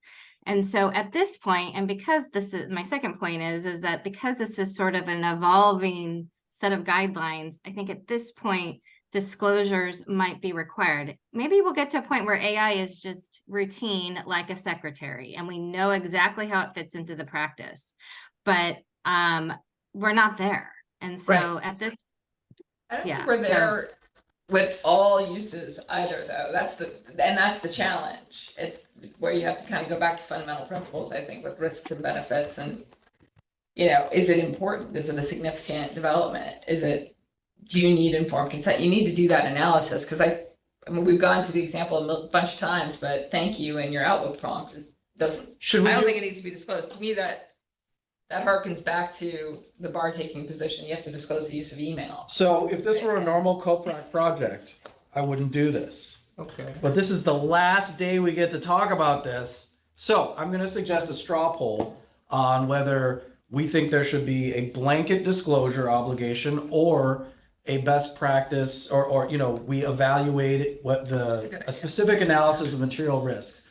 I'm usually a disclosure person. I'm going to be voting for the more tailored analysis, because I don't think an email prompt saying, hey, do you want to respond to this person? It's been 2 days. Like, I don't think that's a disclosure worthy item. I think you should make a judgment under the communication rule. So can we see if we vote on whether it should be a judgment under the communication? Yeah, I think we just want to clarify what we're voting on Yeah, first. thank you. Yeah. That's what is the difference? I'm going to pose, Absolute disclosure requirement. absolute disclosure requirement that you may be using AI. Okay, Required. and that's we're on 1.4, Yeah, that's 1.2. Are we, well, let me Yeah. back up. Are we talking about disclosure for Anything? any use of AI or 'Cause, yeah, 'cause just we have auto-generated email? No. We have Any no, use, because we any don't use. have a distinction. That's the problem, is we're not That's what I think equipped. people are talking- Like, I totally agree that auto-generated, you've got a hearing on the 28th or whatever to a client. In my view, that's not a real problem versus the thousands of things we know would be problems. And I don't know where we draw that line. So I think we're talking about a blanket a blanket disclosure obligation versus each attorney must do his or her own analysis. Okay, just to complicate things. Thanks, Erica. Does anyone want to consider NEMA's narrowing concept of a mandatory disclosure, that's what you're saying, mandatory disclosure of generative AI that constitutes the practice of law versus mandatory So- disclosure of any generative AI That's use? super philosophically interesting. Well, yeah, and practice of law. It's hard, it's hard. But I don't know what that means. Right, Right. right. I know what it means, like what I would assume it means, Right. but I don't know what like. Okay, I think it's really interesting, but well, maybe let's start with the bigger question and we can narrow it okay. there. Daza has his hand up. Yeah, sorry, I was just going to suggest if for the absolute requirement option, in just in case it gets a majority of votes, to perhaps consider I don't know if we're allowed to do this, but for a year or 2 years or something, because I think this is going to shake out in ways that are hard to predict now. It's not unreasonable to consider that as an option right now, but maybe some time limit on an absolute requirement, might be more moderate. We've got novel and uncertain, it's Yeah. uncertainty, But we right? can always at any time come back and undo it, right? Yeah, I want to make something. This is something I hope I intend to make clear. We're going to try to make it clear to the trustees that this is like our first step that CoPrac's dealing with AI. I assume we're always going to be dealing with AI. Now, CoPrac does have a habit of saying things about technology that make us look silly later, Well- that stay around forever. So I want to be careful with that. Yeah, and just to be clear, it's not just like a matter of like CoPrac saying we don't agree with this anymore. So there are like procedural hurdles that will have to be overcome each time this document's changed. So I do think that we need to draft the best document for today, but it also, I think, is helpful to to the extent we can avoid time limitations or anything like that in case this is the document for the foreseeable future. I think that makes sense. Well, Erica, that's terrifying. Thank you. So you're saying you wouldn't do what Daza is asking us to consider? Well, I think that that's a factor to be considered in your vote Okay. as to whether or not you want to require disclosure For X time. for the foreseeable future, considering the procedural hurdles to change the document. versus voting for not general disclosure and then going from there, just The in individual tailored discussion. analysis. Sorry, Eleanor? Yeah, before we vote, I think in the tailored analysis camp, adding the concept of novelty and uncertain risks, and how we consider disclosure obligations, I think makes a lot of sense. So just throw that out there before we vote. Okay, so this is a straw vote. This is a straw vote, and there's no language yet. So and there's no language for the other one yet. Absolute disclosure versus tailored analysis. With Can I make novel, another? with Yes, please. One quick comment. This would be, if you say required, this would be something that is novel that no lawyer in California is currently doing. That's right. Good. And they're all Yeah. using technology that Good. are. Right. And then they're all could be gonna put in considered their AI, fee so you agreements have to- a sentence that nobody knows what it means.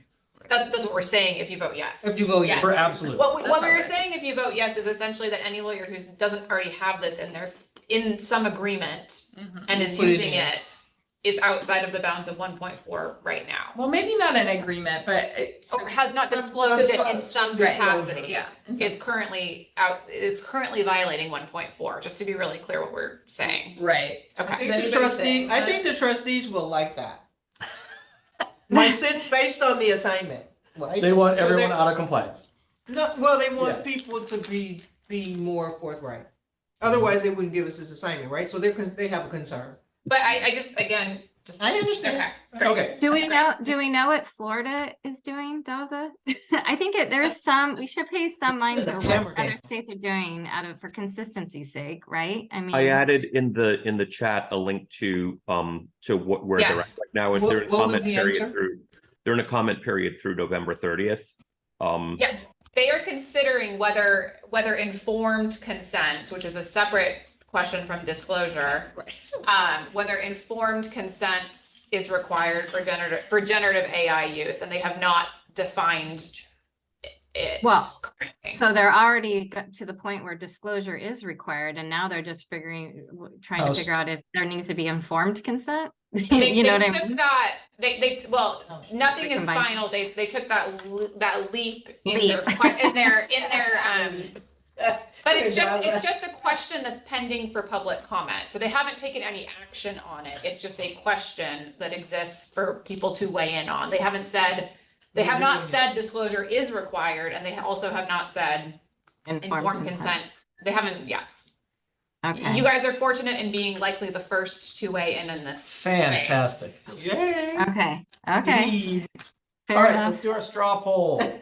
But outline what the responses are. What's that? But outline what the responses are. Yeah, so So- one is, So yes is disclosure of all generative AI use okay, to comply with 1.4, your communication obligation. right, so let's take a vote on that.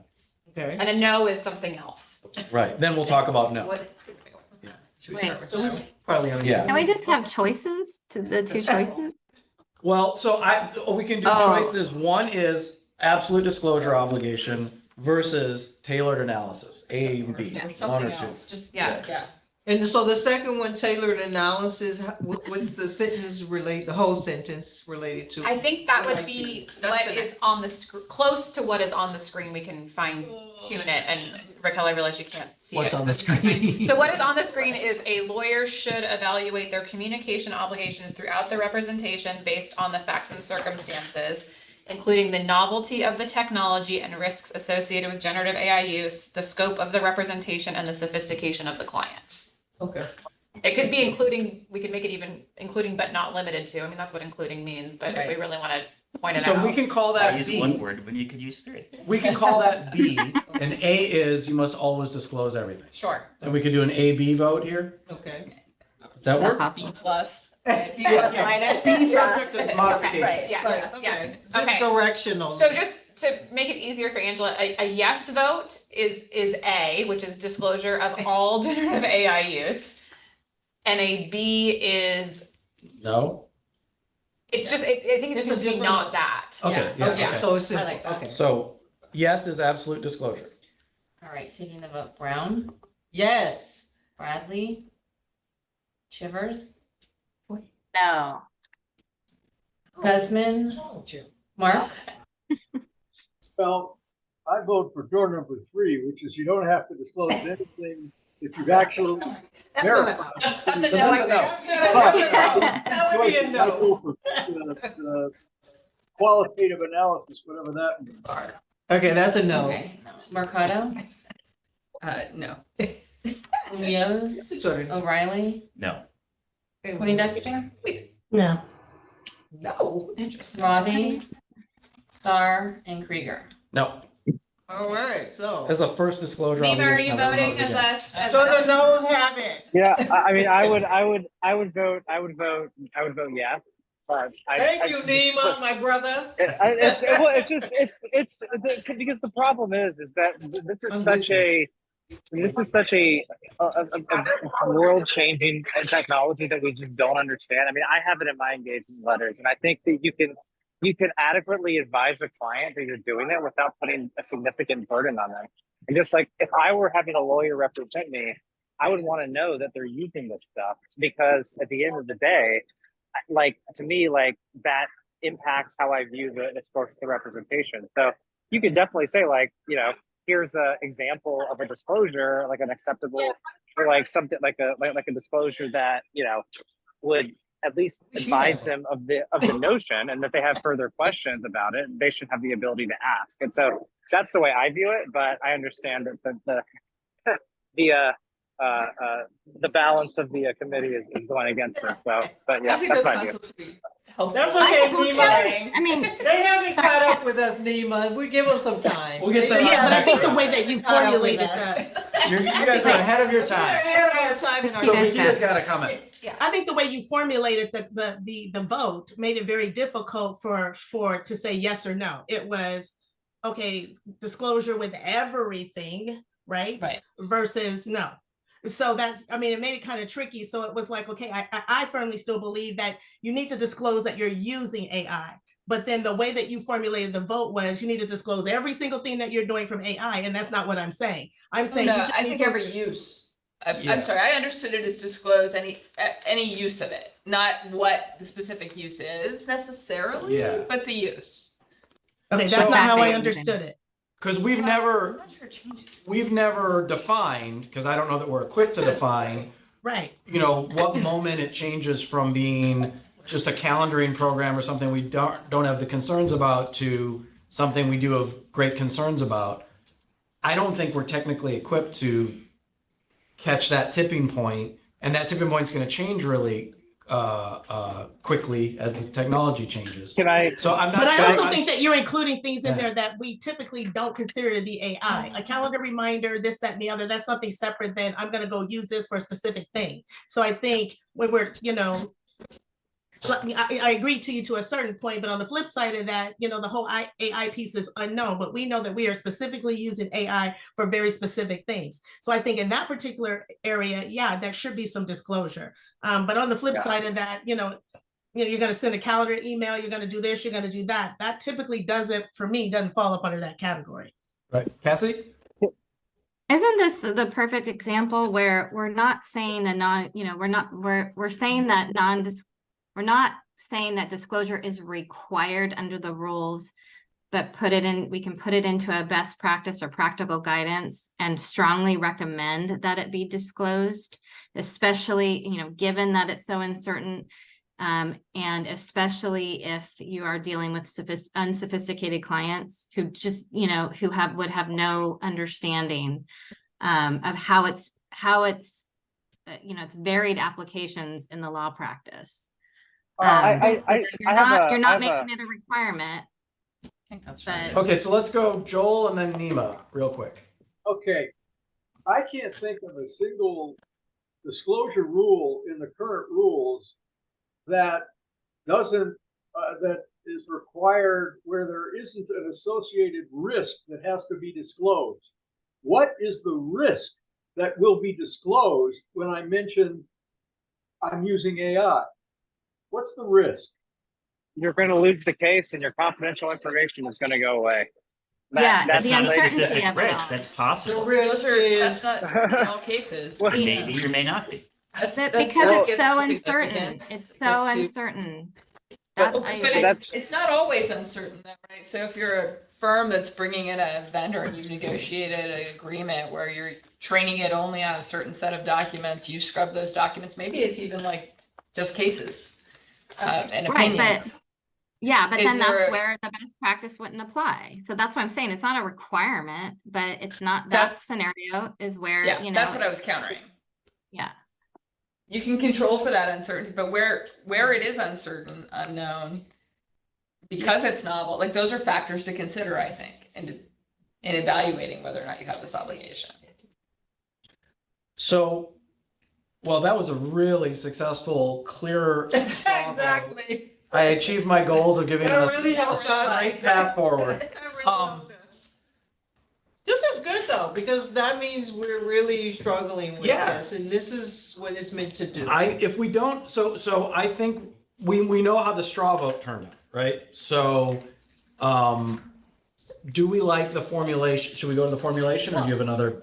Just an alternative approach is, since the committee, yeah, lunch, no, I'm kidding.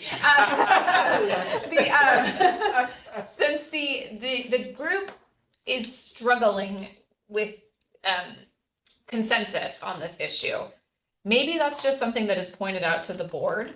Mhm. And it's indicated that under the existing rules, you know, we put something in here because something needs to be in here, but indicate to the board that this is an area where the committee wants to spend more time.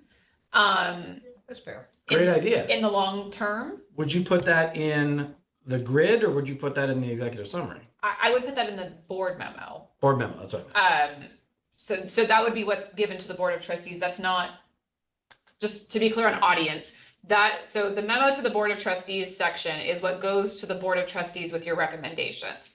It is a publicly accessible document, but it's unlikely to be posted like on the ethics section of the State Bar's webpage, where people go for COPRAC opinions and so on and so forth. So that, the executive summary, however, is the instructions essentially for these guidelines, overview and instructions. And so that would be the beginning, what is above the table on the document that is posted on the ethics section of the website. So just putting that out there, to the extent you think that some comment about lack of clarity as it relates to communication obligations should be in just the board item or in just the ethics item or both. That's for this committee to decide, but just so you know where things will go and what audiences will have them. Right.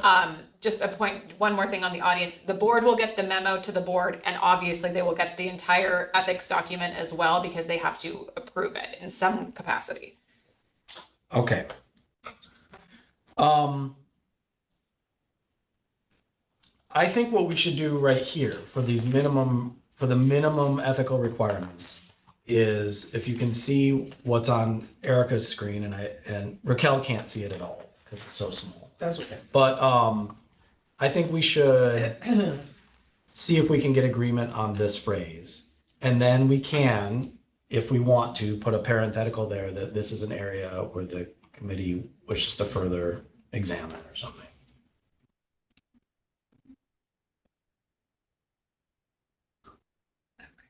I agree with that. And I have a bit of a difference if we're, oh gosh.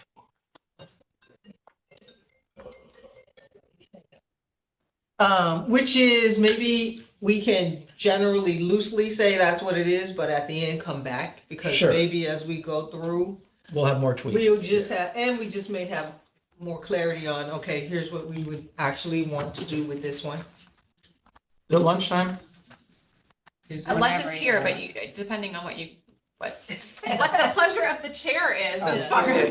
Give me a break. The pleasure of the chair is to hopefully finish this today, because it has to be done. So I'm just wondering if this is a good time. Let's just try to wrap up this pass at 1.4, 1.2. I like what's on the screen for now for the minimum requirements. how do we feel about a best practice recommendation that the lawyer may disclose to their client that they intend to use generative AI to carry out the representation? You know, there's certainly no harm in making that sort of disclosure to your client. Is it a best practice? A lot of folks on the committee here seem to think that it is a good idea. And we're not going to get anyone disciplined if we're putting it in the best practice, right? What should it say should? Yeah, that's the question. I think it Yeah, should be should yeah. or what's currently on the screen. I think it should say a lawyer should consider disclosure to the client. That's my formulation, but I don't know if that is good for others. I like that. Lawyer should consider. I mean, like I think that sounds a little lawyery. Not, I think it's good, but I just think like It's a little loose. it's a little loose. I mean, like yeah, It's a like little loose. I considered it. I don't want to do it. Exactly. I think I don't think there's any downside to saying this is the best practice because it is. I mean, I think that this is absolutely a best practice. So Nima, here's what I want in a perfect world, and I know that this might not be doable. I would like to see what your retainer agreement says about it, because that's the only reason I'm so hesitant is that, you know, there's such a wide range of uses and risks or non-risks. Like, what do you say in your retainer agreement about it? What would the disclosure be? I'm happy once I get to I'm on the I'm actually on the road right now, but once I get back to my computer, I will circulate to you the language that I actually use. That would be, I really appreciate it. Yeah. Yeah, no, of course, absolutely. I mean, it's not very long. It just says it identifies like it basically. I don't know the exact language, but it basically says in the course of the practice, we may use certain tools that involve large language models and generative AI. And then you put in parentheses like common ChatGPT and other ones and like reflect what that means. And, you know, just understand that there are risks associated to the extent that anything comes up that, you know, involves a greater risk, like we'll discuss it with you. It's something along those lines. So it's like, I think it's one of those things, it's like everybody knows what generative AI for legal analysis is. It knows what we're talking about when we're saying that, as opposed to, you know, some obscure iteration of generative AI that is used to like, you know, sort an email. This is a concern that I have. I mean, I'm going to go back based on this, and I'm going to throw this disclosure into our fee agreement right next to cloud-based services, and you consent to it and blah, blah, blah. But if it was going to be meaningful, I would point out some risks and benefits associated with it. Right. Oh, And absolutely. If I'm not, I'm just doing it for my own benefit. CYA measure. Yeah. And I just want to, again, not to, you know, beat a dead horse, but if we say this, recognizing this is guidelines, it's advisory, all of those things, it means that someone somewhere is going to hold this document up and say, this is a minimum requirement today, or in November, whenever this gets adopted, assuming it does, and you did not do it. That's right. Well, I'm only talking about the best practice component of But it. even that's going to be. But I think Nima's not talking about the No, best Nima practices voted about it. for, right, Nima's Okay. vote was there. Just to make, yeah. But, yes, but I'm just trying to consider what we would say in best practices, because a lawyer should consider disclosure is pretty mealy. I got it. It's a little. Should strongly consider. No, should. There you go. No, to be clear, I do think it should be We're a on the disclosure. slippery slope now. I was referring to the best practices in this last Oh, okay, iteration. I was okay, saying, thank you. like it should be like a lawyer. I don't know, maybe even like may instead of should. Like a lawyer may decide that it makes. I don't know. Like I'm just trying to think of a better way to phrase it. But like, Can we say instead oughta? of- How about will? Kidding. How about will? What if They will. instead of may versus should versus strongly or whatever, what if it's based on the like Risk. newness of the technology I like that. and the, you know, And uncertainty. the newness and uncertainty of the technology, the lawyer, Will. no, I think it's supposed to be a should Should consider. consider. Yeah. Okay, I like But how that does because that- I think when you control for those things, the risk is, the analysis might be different. yeah. But I think by saying the newness of it in 5 years from now, to your other point about timeliness, it doesn't relate. 'Cause There in might be 5 aspects of it. Because that in 5 years, there may be new things, but putting it in this timeframe, AI, so. here it is. So long as the technology is new. I would more say evolving, because Right. that probably is more representative of the technology versus being new. Mhm. It's something that's evolving, because I think new puts a So marker evolving, of time. evolving And it nature won't be and just in 3 years. uncertainty. Rapidly Yeah, evolving what we do. technologies present uncertainties. I, Well, what if we do, to make it a larger, sorry, Sarah, go ahead. no, I'm not really in favor of, based on the newness or uncertainty or evolving nature, because that's not really the only factor. And I feel like we're putting too much emphasis on just that particular factor and whether it should Some be among disclosed. many, yeah. And so by framing it that way, I'm just concerned, and also concerned that this is going to be a document that's not going to just exist for a year, right? Before Right. it's changed and updated. So I don't like, I think this is the point that was being made, is just, 5 years down the road, it's going to be different, and it might. So I just prefer not to kind of have that clarifying language up front, because it really I agree depends with on a you. lot of Okay. different facts and circumstances. It informs the understanding of risks and benefits, right? Right.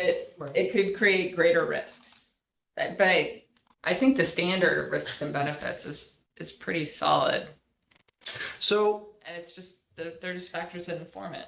Well, what if you say the lawyer should consider the benefits of disclosure? I mean, just to consider all the options. the lawyer should consider the risks of disclosure. I mean, True, absolutely. Yes, certainly. No, oh boy. So I guess maybe, do you want to do a straw poll, Brandon, about the language on the screen? Yeah, let's do a straw poll of the language on the screen for the best practice on this. A yes or a no. But if you say no, you have to have better language. And did you, Do we have the alternative already presented by NEMA? Was NEMA's alternative to just say the lawyer should disclose? I thought. Yeah, should disclose instead of should Yes. just consider disclosure? Yes. can somebody who knows tell us whether a best practice has ever been used as a discipline? Well, these are guidance, not best Yeah, we're practices. I know, So they're gonna be called guidance. Yeah. Yeah. I would certainly use it in the Minimum malpractice claim. requirements. I mean, we use everything you got. Of course. Yeah. Just one more, to go back to where this conversation was about a while ago. Did you want to add to the guidance section, the auto-generated email thing? No, You've moved I away. think Okay, you're good. I think we've dealt Great. with that in the minimum. Okay, but we So- are leaving the Oh, darn. client instructions guidelines that's on the screen. Are we, I guess my question is a straw poll just on the first paragraph of best practices Yeah, or also the first second? paragraph, and then we'll just address the second one, because I So don't. but I like consider disclosing, so that's out now. So I vote against this then. Okay. I If agree with prefer you. Consider disclosure. So for simplicity's sake, I would suggest voting with what's on the screen, which is should disclose. And then if that fails, we I can don't like that. tweak it. Okay, Yeah. okay. What's on the screen is going up for a vote, up or down, right? Yes or Yeah, no? yes is yes, this No language. is something And no else. is something else. Okay. Anything else. Could be but- lots of things. Yeah. So I can't see it, I'm trying to sign in. The Here. no's get an opportunity to make an argument or the vote. That's not how it works. The lawyer should disclose. I think it's been said, but not yet everyone has said it. Okay, that's good. Okay. Thank you. That's a good one. I like it. Yeah, it is good. Okay, let's vote it up I'll take that or up. down. Brown, Yes. Bradley, Shivers, I think we lost Cassidy for a minute. Okay, we'll come back to it. Guzman, Mark, Still on door number C. What's that? I'm still, No. No. He didn't know. He didn't know. Mercado, No. Munoz, O'Reilly, No. Poindexter, Yes. Robbie, Star, and Krieger. No. 4 no's and 2 yeses. All right, so let's try it again with should consider. Oh, wait. Everybody's Four favorite. no's. Should we just How did revisit that the happen? no's to see if that would Oh. take us there? Sure. So it should consider disclosure. Right. Is that what was the problem? That was. For me, it was. That was the, Okay. Yeah. I think that was the problem for a lot of us. Okay. So should consider disclosing. So I could vote for that. Disclosure or disclosing. Yeah. And Yeah. what did it? It used to just say should disclose. And now it'll say should We're adding consider. consider. Yeah. So should we do Yes, the whole we thing take the again? poll? Yeah, let's just. Okay, Brown, Pass, come back to me, please. Bradley, Shivers, Guzman, Mark. No, did I think he so. say? No. Still a no. He's a no. Mercado? Yes. Munoz, O'Reilly, Yes. Poindexter, Did she say Yes. She's No, I was, thinking. I wait. was thinking, because I was, Yeah. I was thinking, so, yes, because I think something is better than nothing, yes. okay, Robbie, Star, Krieger, Yes. and Raquel, did you want to? No. Okay. So 2 no's and 4 yeses. Okay, so That's a real thing, or was that just a poll? That's a straw poll. that's a straw poll. Yeah. Okay. But for now, we'll keep it. Yeah. And then, does anyone dislike that little addendum at the end that the lawyer should review any applicable client instructions or guidelines? I mean, is everyone okay with that? Yeah. Yeah, let's leave that in, Yeah. and then let's have lunch. Sounds good. Okay.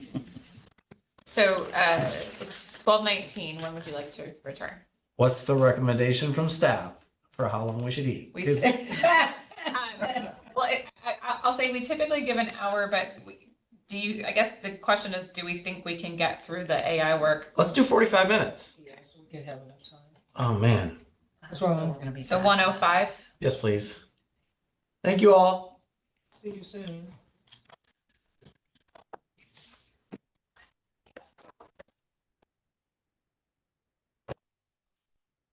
This doesn't seem to be working. Maybe it is.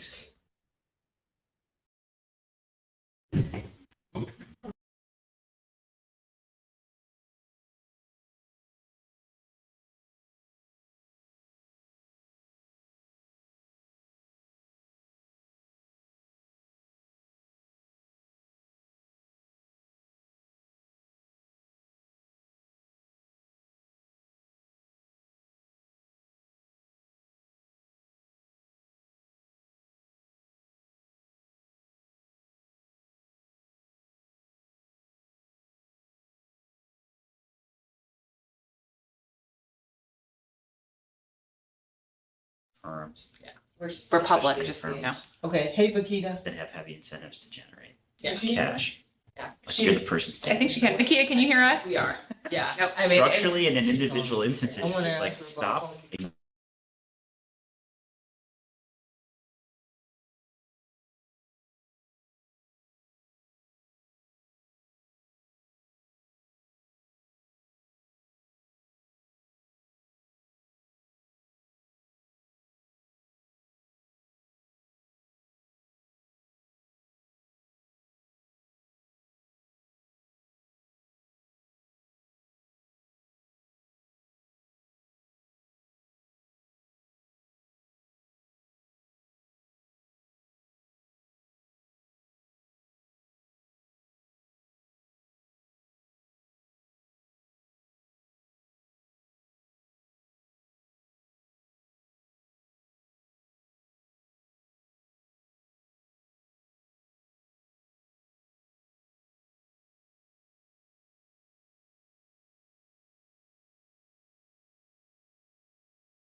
All right, I think everyone's back, hopefully.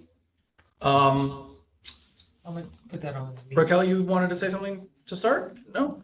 Well, was gonna say something for Keita, but she looks like she's not here. Oh, okay. Yeah. so Oh, wait, yeah, we've got some folks people not that are back. not- Well, there's, yeah, at least their I screens think are. we need. Okay, I'm We counting need on Joel's Sean. there, Keita. We need one Cassidy, more. Sarah's not back yet. Yeah, Okay. well, for a quorum, we just need one more, although everyone would be great, but. Okay, so I could say something? Sure, but I don't know if. But she's not there. Okay.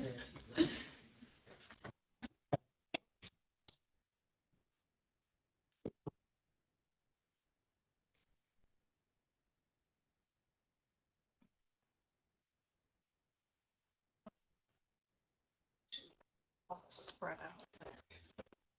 House.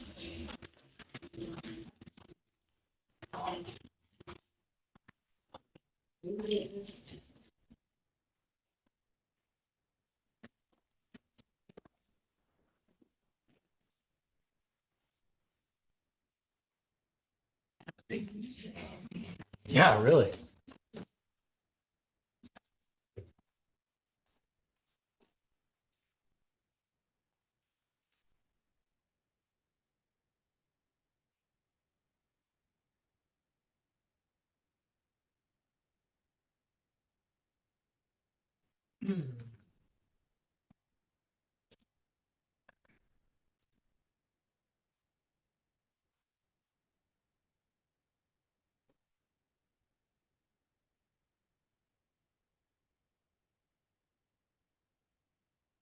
Did you capture the bias comment for confidence?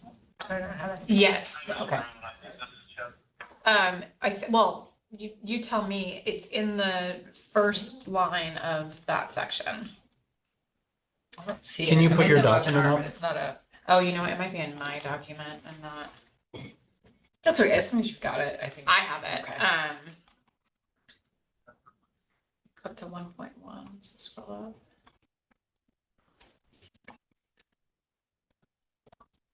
Yeah, it's there. So the very first Yep. sentence of minimum requirements, you got it? Yep. Okay. Perfect. Is that a semicolon there? I think it is. Inaccurate, comma, or bias.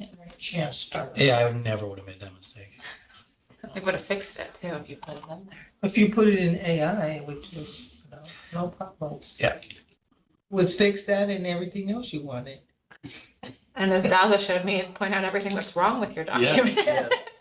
How it could be better. Exactly. That would be All helpful. right, Vikita's back. Is that our? Yeah, we're good. We're great. Okay.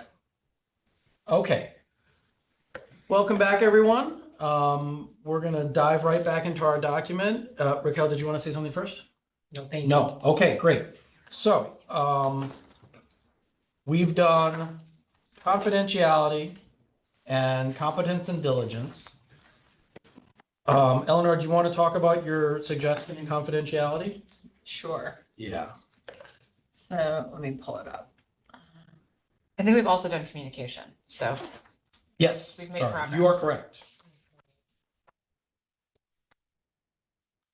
So So Eleanor, in yeah. confidentiality,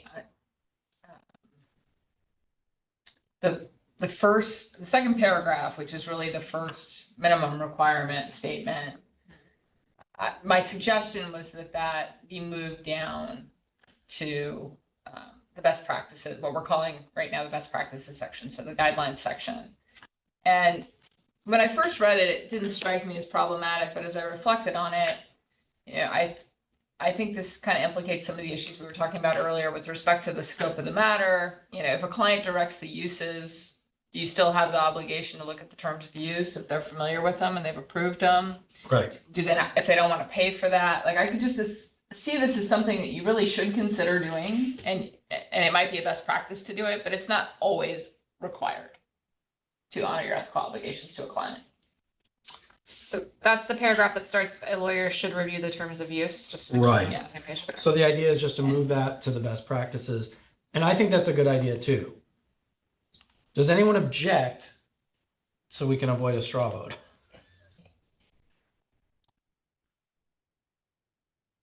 All right. Can you guys hear us? Or does anyone want more time to think about it? There's no time. Say. Okay, never mind. Say, I'm kidding. Eleanor, I was only half paying attention, so just if you say it again, I'll. Sure, so the paragraph beginning, a lawyer should review the terms of use. Yes. I'm suggesting that be moved down to guidance, and I could give a number of examples why I think that is, but I think probably the easiest one is if a client directs you to use a tool. Mhm. Some clients are developing their own tools in this area, like, so I think this is an area where in many cases, I think you're gonna need to disclose it and communicate it, maybe even in most cases, Right. but But it not might, all. but it's not an ethical Right. disciplinary standard And so that statement, which is now red line, would go in best in practices. best Yeah. practices. Practical guide. Practical guidance. Right, but with current, okay. As the As is, Yeah. Yeah, I mean, I think there might be some cleanup to all of this, but the concept as is. okay. Yeah. And just, not that it maybe this is too much in the weeds, but as the second paragraph, so IT, cybersecurity first, and then terms of use second, or do you, does it not matter? Oh, Yeah, second, right? I think I didn't give that any thought. So I'll defer.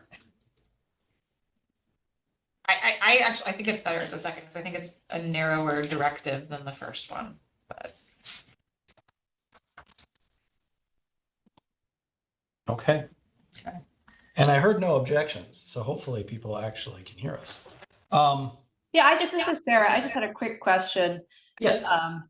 Because I don't necessarily agree that maybe it fits better in a practical guidance, but the example you gave in terms of, situation where the client that might direct the lawyer to use it, I still don't think that would necessarily mean that, that the lawyer wouldn't have to look at the terms of use, so they should advise the client of the risks potentially of the AI that the lawyer is being directed to use. Because if it, at least to be able to communicate with the client if it does pose a lot of risks, the particular AI that's being directed.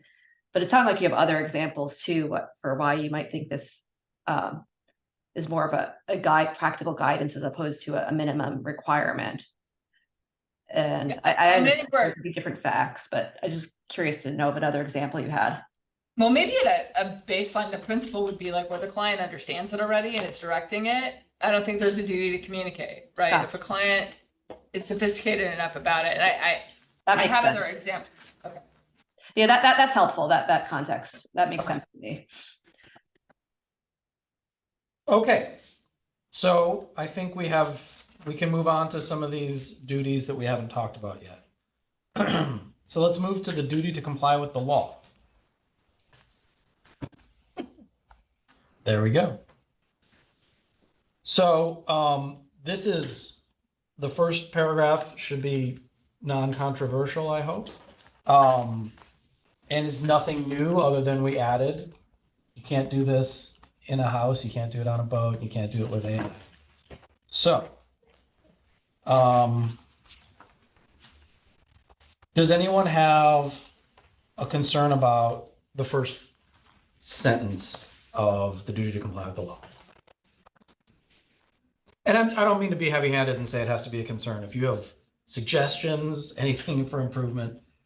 And then let's also move to the second paragraph then.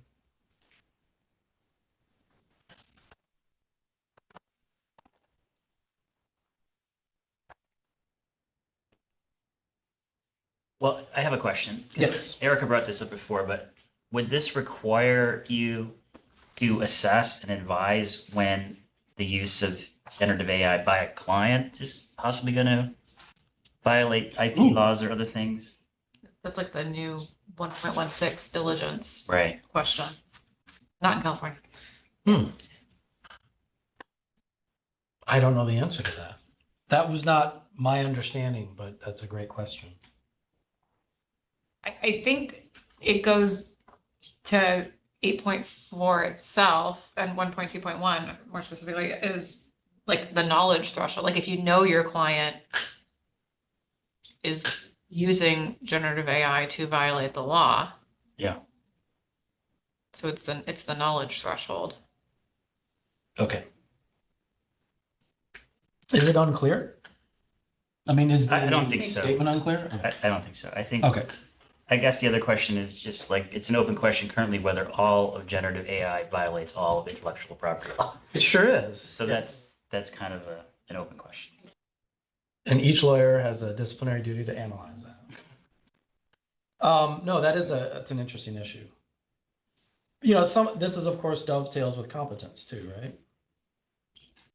But Yes. Questions the value of a statement, like you can't use it to violate the law. I mean, some of these, like, if we're gonna end up with two minimum requirements, don't violate the law and don't violate the duty of confidentiality. those are probably the most important too. They may not, but aren't, well, okay. Or are they just too simplistic, are you saying? I don't know. They feel that way to me. But I don't think people, I mean, that, the point is for people that have no clue what this technology is, Yeah, right? So I red- think yellow that's, flagging it. yeah, and so Okay. I think the I'm not fact the right that. audience. so- Yeah, right, exactly. I'll just point out for the group, this is the first of, I think, 2 or 3 sections that does not have a best practices or guidance or anything like that. So to the extent the committee wants to add best practice, or thinks it's appropriate to add best practices for this section or not, just flag it. Are there other rules or opinions that deal with violations of the law? Like there are standards out there that you can't, assist in a clear violation of the law, like settled law.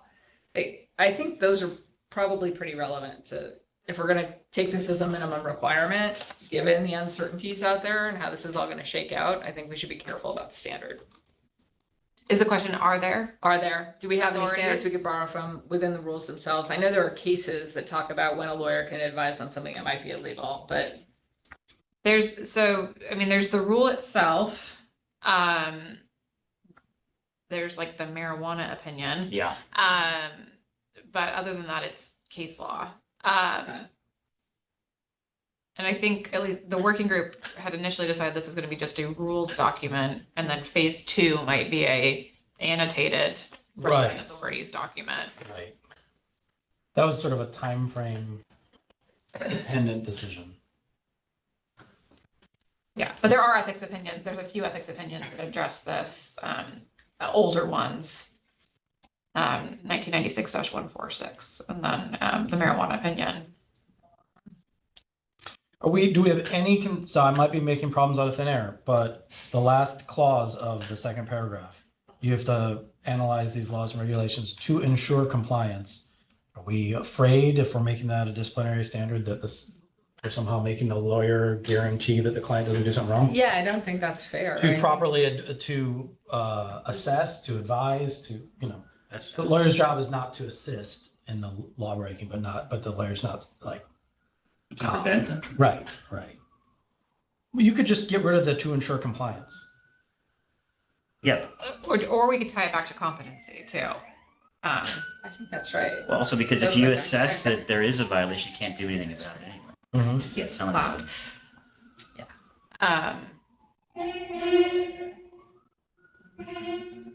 I would just take out to ensure compliance.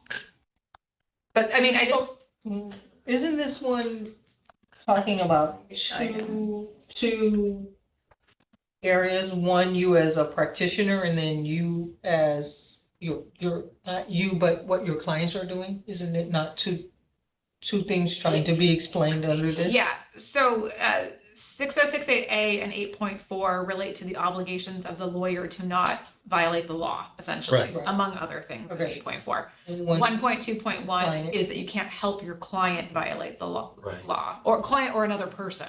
Right. So hopefully what we're So- saying here applies equally to both contexts. But to your point, or bringing up the last sentence, when I read that, it just made me feel, even if you stop it after regulations, that I'm more, because it says a lawyer, seems like it's just talking about the lawyer versus, in whatever they're doing, right? Because it says analyze the relevant X, Y, and Z.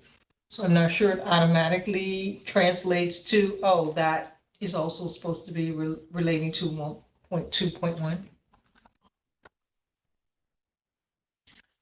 I think the concern was that the language suggests that you have to somehow assess and then ensure that your client Right. doesn't violate. Right. Which we can't really Which you do. cannot do, right? But if you take out to ensure compliance, then that part of it is not a concern. Because you're saying that encompasses, if a lawyer is doing that, that assumes it encompasses whatever their client has or. If we kept that language, it would make it look like the lawyer has a disciplinary duty to make sure the client doesn't do something wrong, and we can't do that. Right, no, so I'm not, I get that. Yeah. But what I am trying to understand is why by that statement alone, do I know that if you stop it at regulations, Right. Mhm.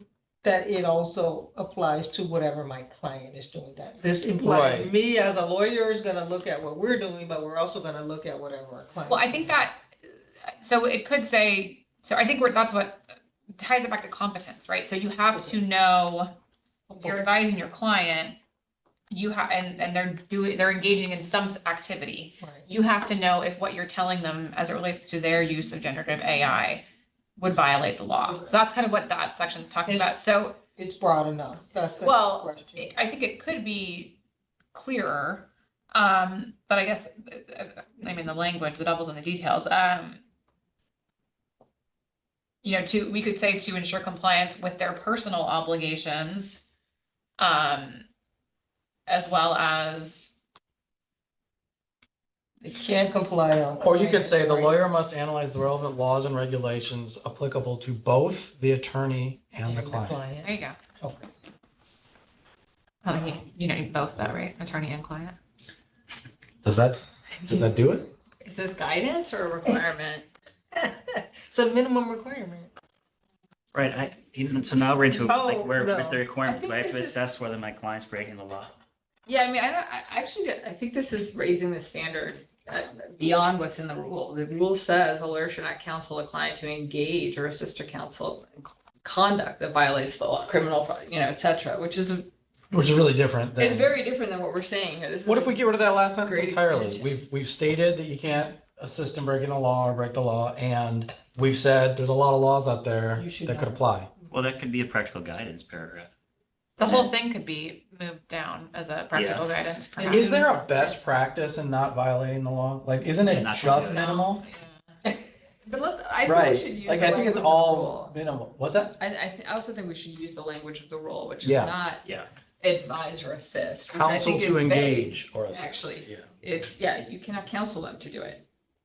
So what are you suggesting, Eleanor? What would we make the statement? I would just take it out of 1.2.1a, which is a lawyer shall not counsel a client to engage or assist a client in conduct that the lawyer knows is criminal, fraudulent, or a violation of any law, rule. or rule. Well, but didn't we want to tie in 8.42 or 6068A and think- say, That's tied in the front already, isn't it? A lawyer Well- must comply with the law. and then we thereafter we cite from 1.2.1. Unless if we're citing, if we're citing from 1.2.1, there's pretty much parallel language in 8.4. As it relates to the lawyer. It's not counseling, but they cannot.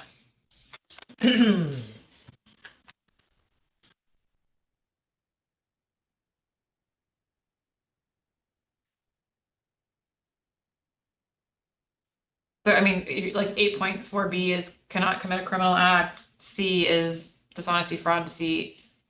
It's all these 8.3 reporting requirements, basically.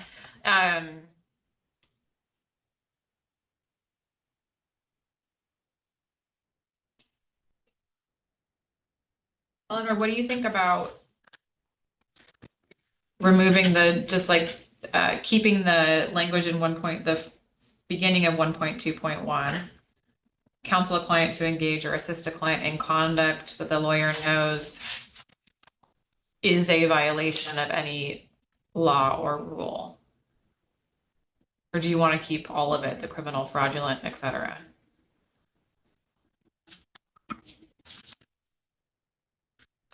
I don't think you need to keep that. I think it's a violation of any law, rule, whichever you know.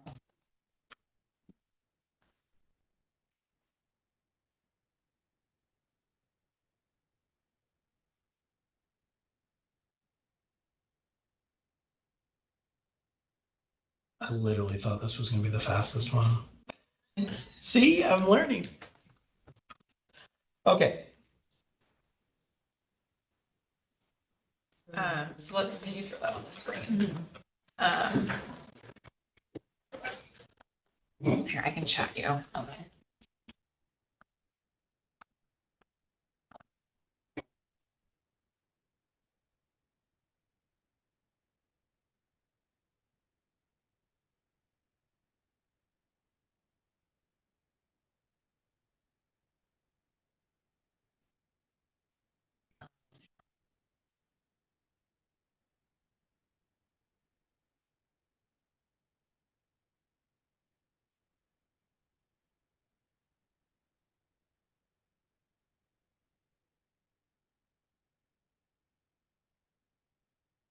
Are we thinking about a best practice guidance for this as well? Or are we thinking when we have moves down? I think the question was whether there are many relevant and applicable legal issues is a best practice, that second paragraph. Okay. I think so. With some question about the last sentence, stopping after regulations, Oh, right. right? Good Is that- point. Yeah, so Brandon's language was applicable to the attorney and the client, so to ensure. Change must to should, probably, if we're gonna make it a guideline. Yeah. Was everyone comfortable with that one? Is that all I right? think so. Just gonna get it on the screen so that those on the Zoom can see it. This is you should.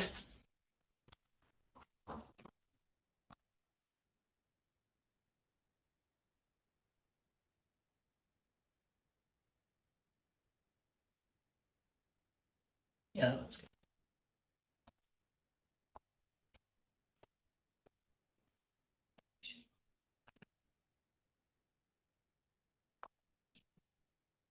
Is it an or, not an and? Where the attorney or the client?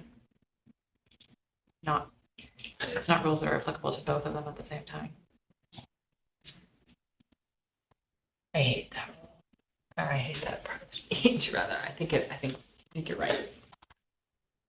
I think it's an or, Yeah. it's applicable to the attorney or the client, because the and means it's applicable to both of You them. got it. Yeah. I agree. That's correct. Mhm. I deny having ever said the other things. It's all recorded. I really like the convention and slash or. Uh-huh. Yeah, I use it a lot. Like, I don't want to think about this. But Yeah, me too. Or, because it implies. and or. Yeah. It's like, Okay. Are we generally comfortable with what the red line on the screen is now? Does anyone have comments?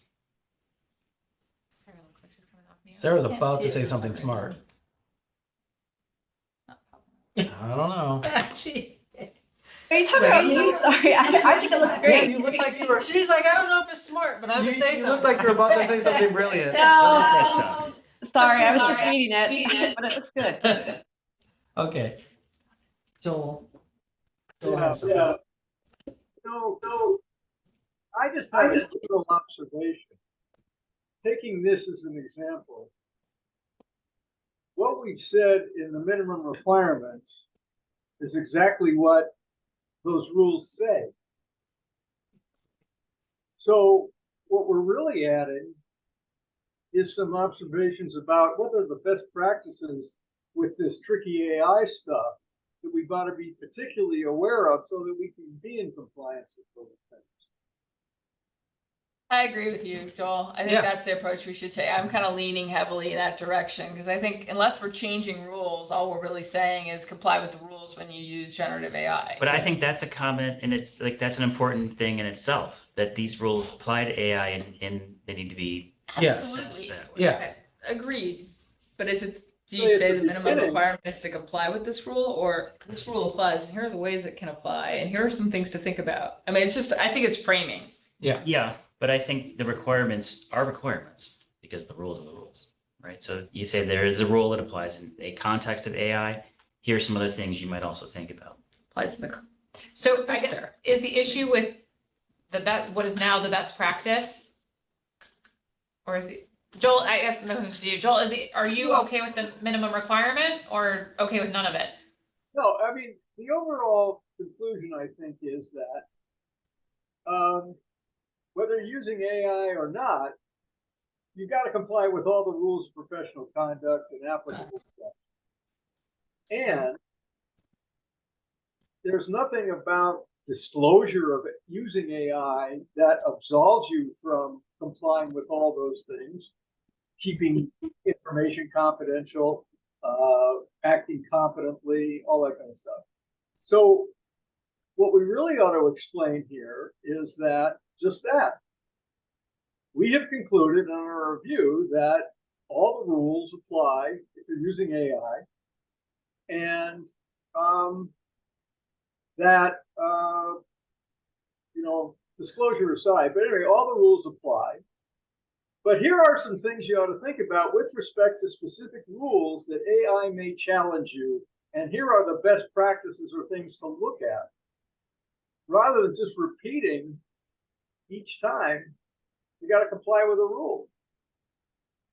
But I don't disagree, but I also think the whole utility of this document is to remind lawyers of their obligations when they utilize generative AI. Otherwise, we could just say one sentence and say RPC applies. the rules apply, and we're done. Well, I understand. that's what let's take a straw vote on that.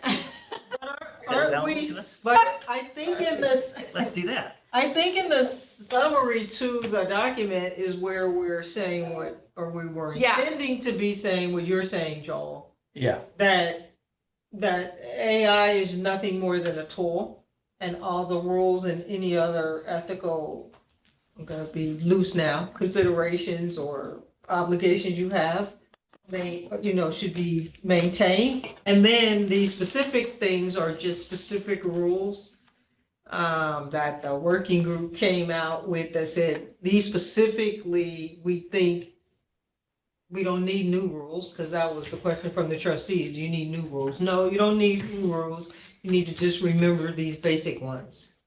So I think we are the intent was to say what you said in the summary. I think there's That some, goes on top of it. to me, there's utility, even if it is somewhat like rote repetition of the standard, because I don't think of software as something that is likely to help you commit your client to commit a crime. Right. Right. And so there's sort of a cautionary effect there. No, I think I agree actually. So I think for ethics specialists, some of this is pretty redundant. And just like the history of this is kind of interesting, because we had a COPRAC meeting before the board asked us to do this, where we all talked about it and said, the existing ethical framework seems to be robust enough to handle AI. And we're all like, okay, we're good with that. And then we got told to do this. So what is it we're going to do? Well, there's a world of practitioners that they could always use a little more brush up on the RPC to begin with. And there are some areas here where I think we're adding some value in terms of confidentiality and especially competence that, is helpful insight by our committee as to what that rule would require in this context. And then the rest of it is just best practices, Joel. I agree with you.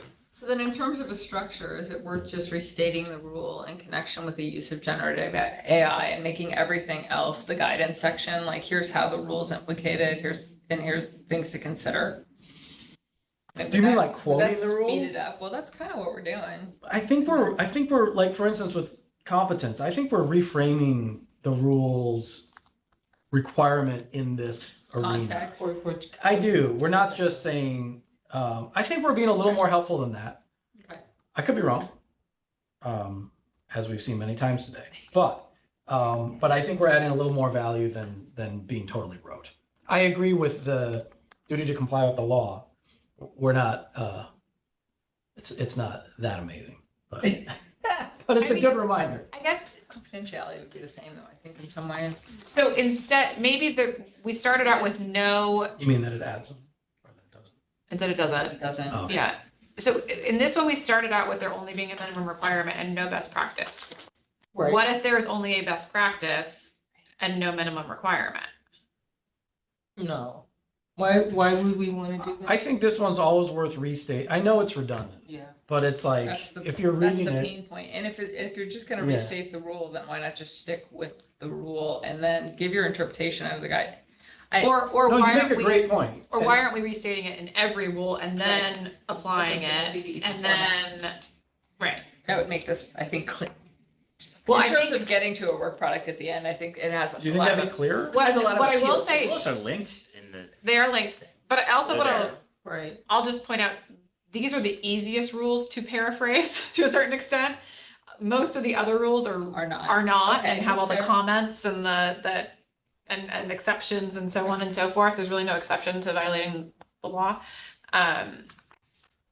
So that may be why it works here and doesn't work elsewhere. I think it is helpful, given the task is specific to generative AI, to take the rule and state it in its relationship to generative AI. Because that was the assignment. Not necessarily rule by rule, but they already know we have the rules. The question was, do these rules Cover it. we're stress testing the rules in some way to say, yeah, these still apply. And oh, by the way, here's how we would state how it applies and a guidance for you to maybe give some context to yourself if you're thinking about how you would now take it forward and apply it to whatever you're doing. So to me, I think it's helpful. Now, Yeah. Eleanor threw in something that I hadn't had time to process the difference, which is, I think what Eleanor just said was, well, in the duty to comply, maybe we didn't do that. We just lifted the rule. And that would be in some way different than all the other ones, I think. So I think that's something we should think about. How we would change what Eleanor said to meet the requirement of making it adaptable to generative AI.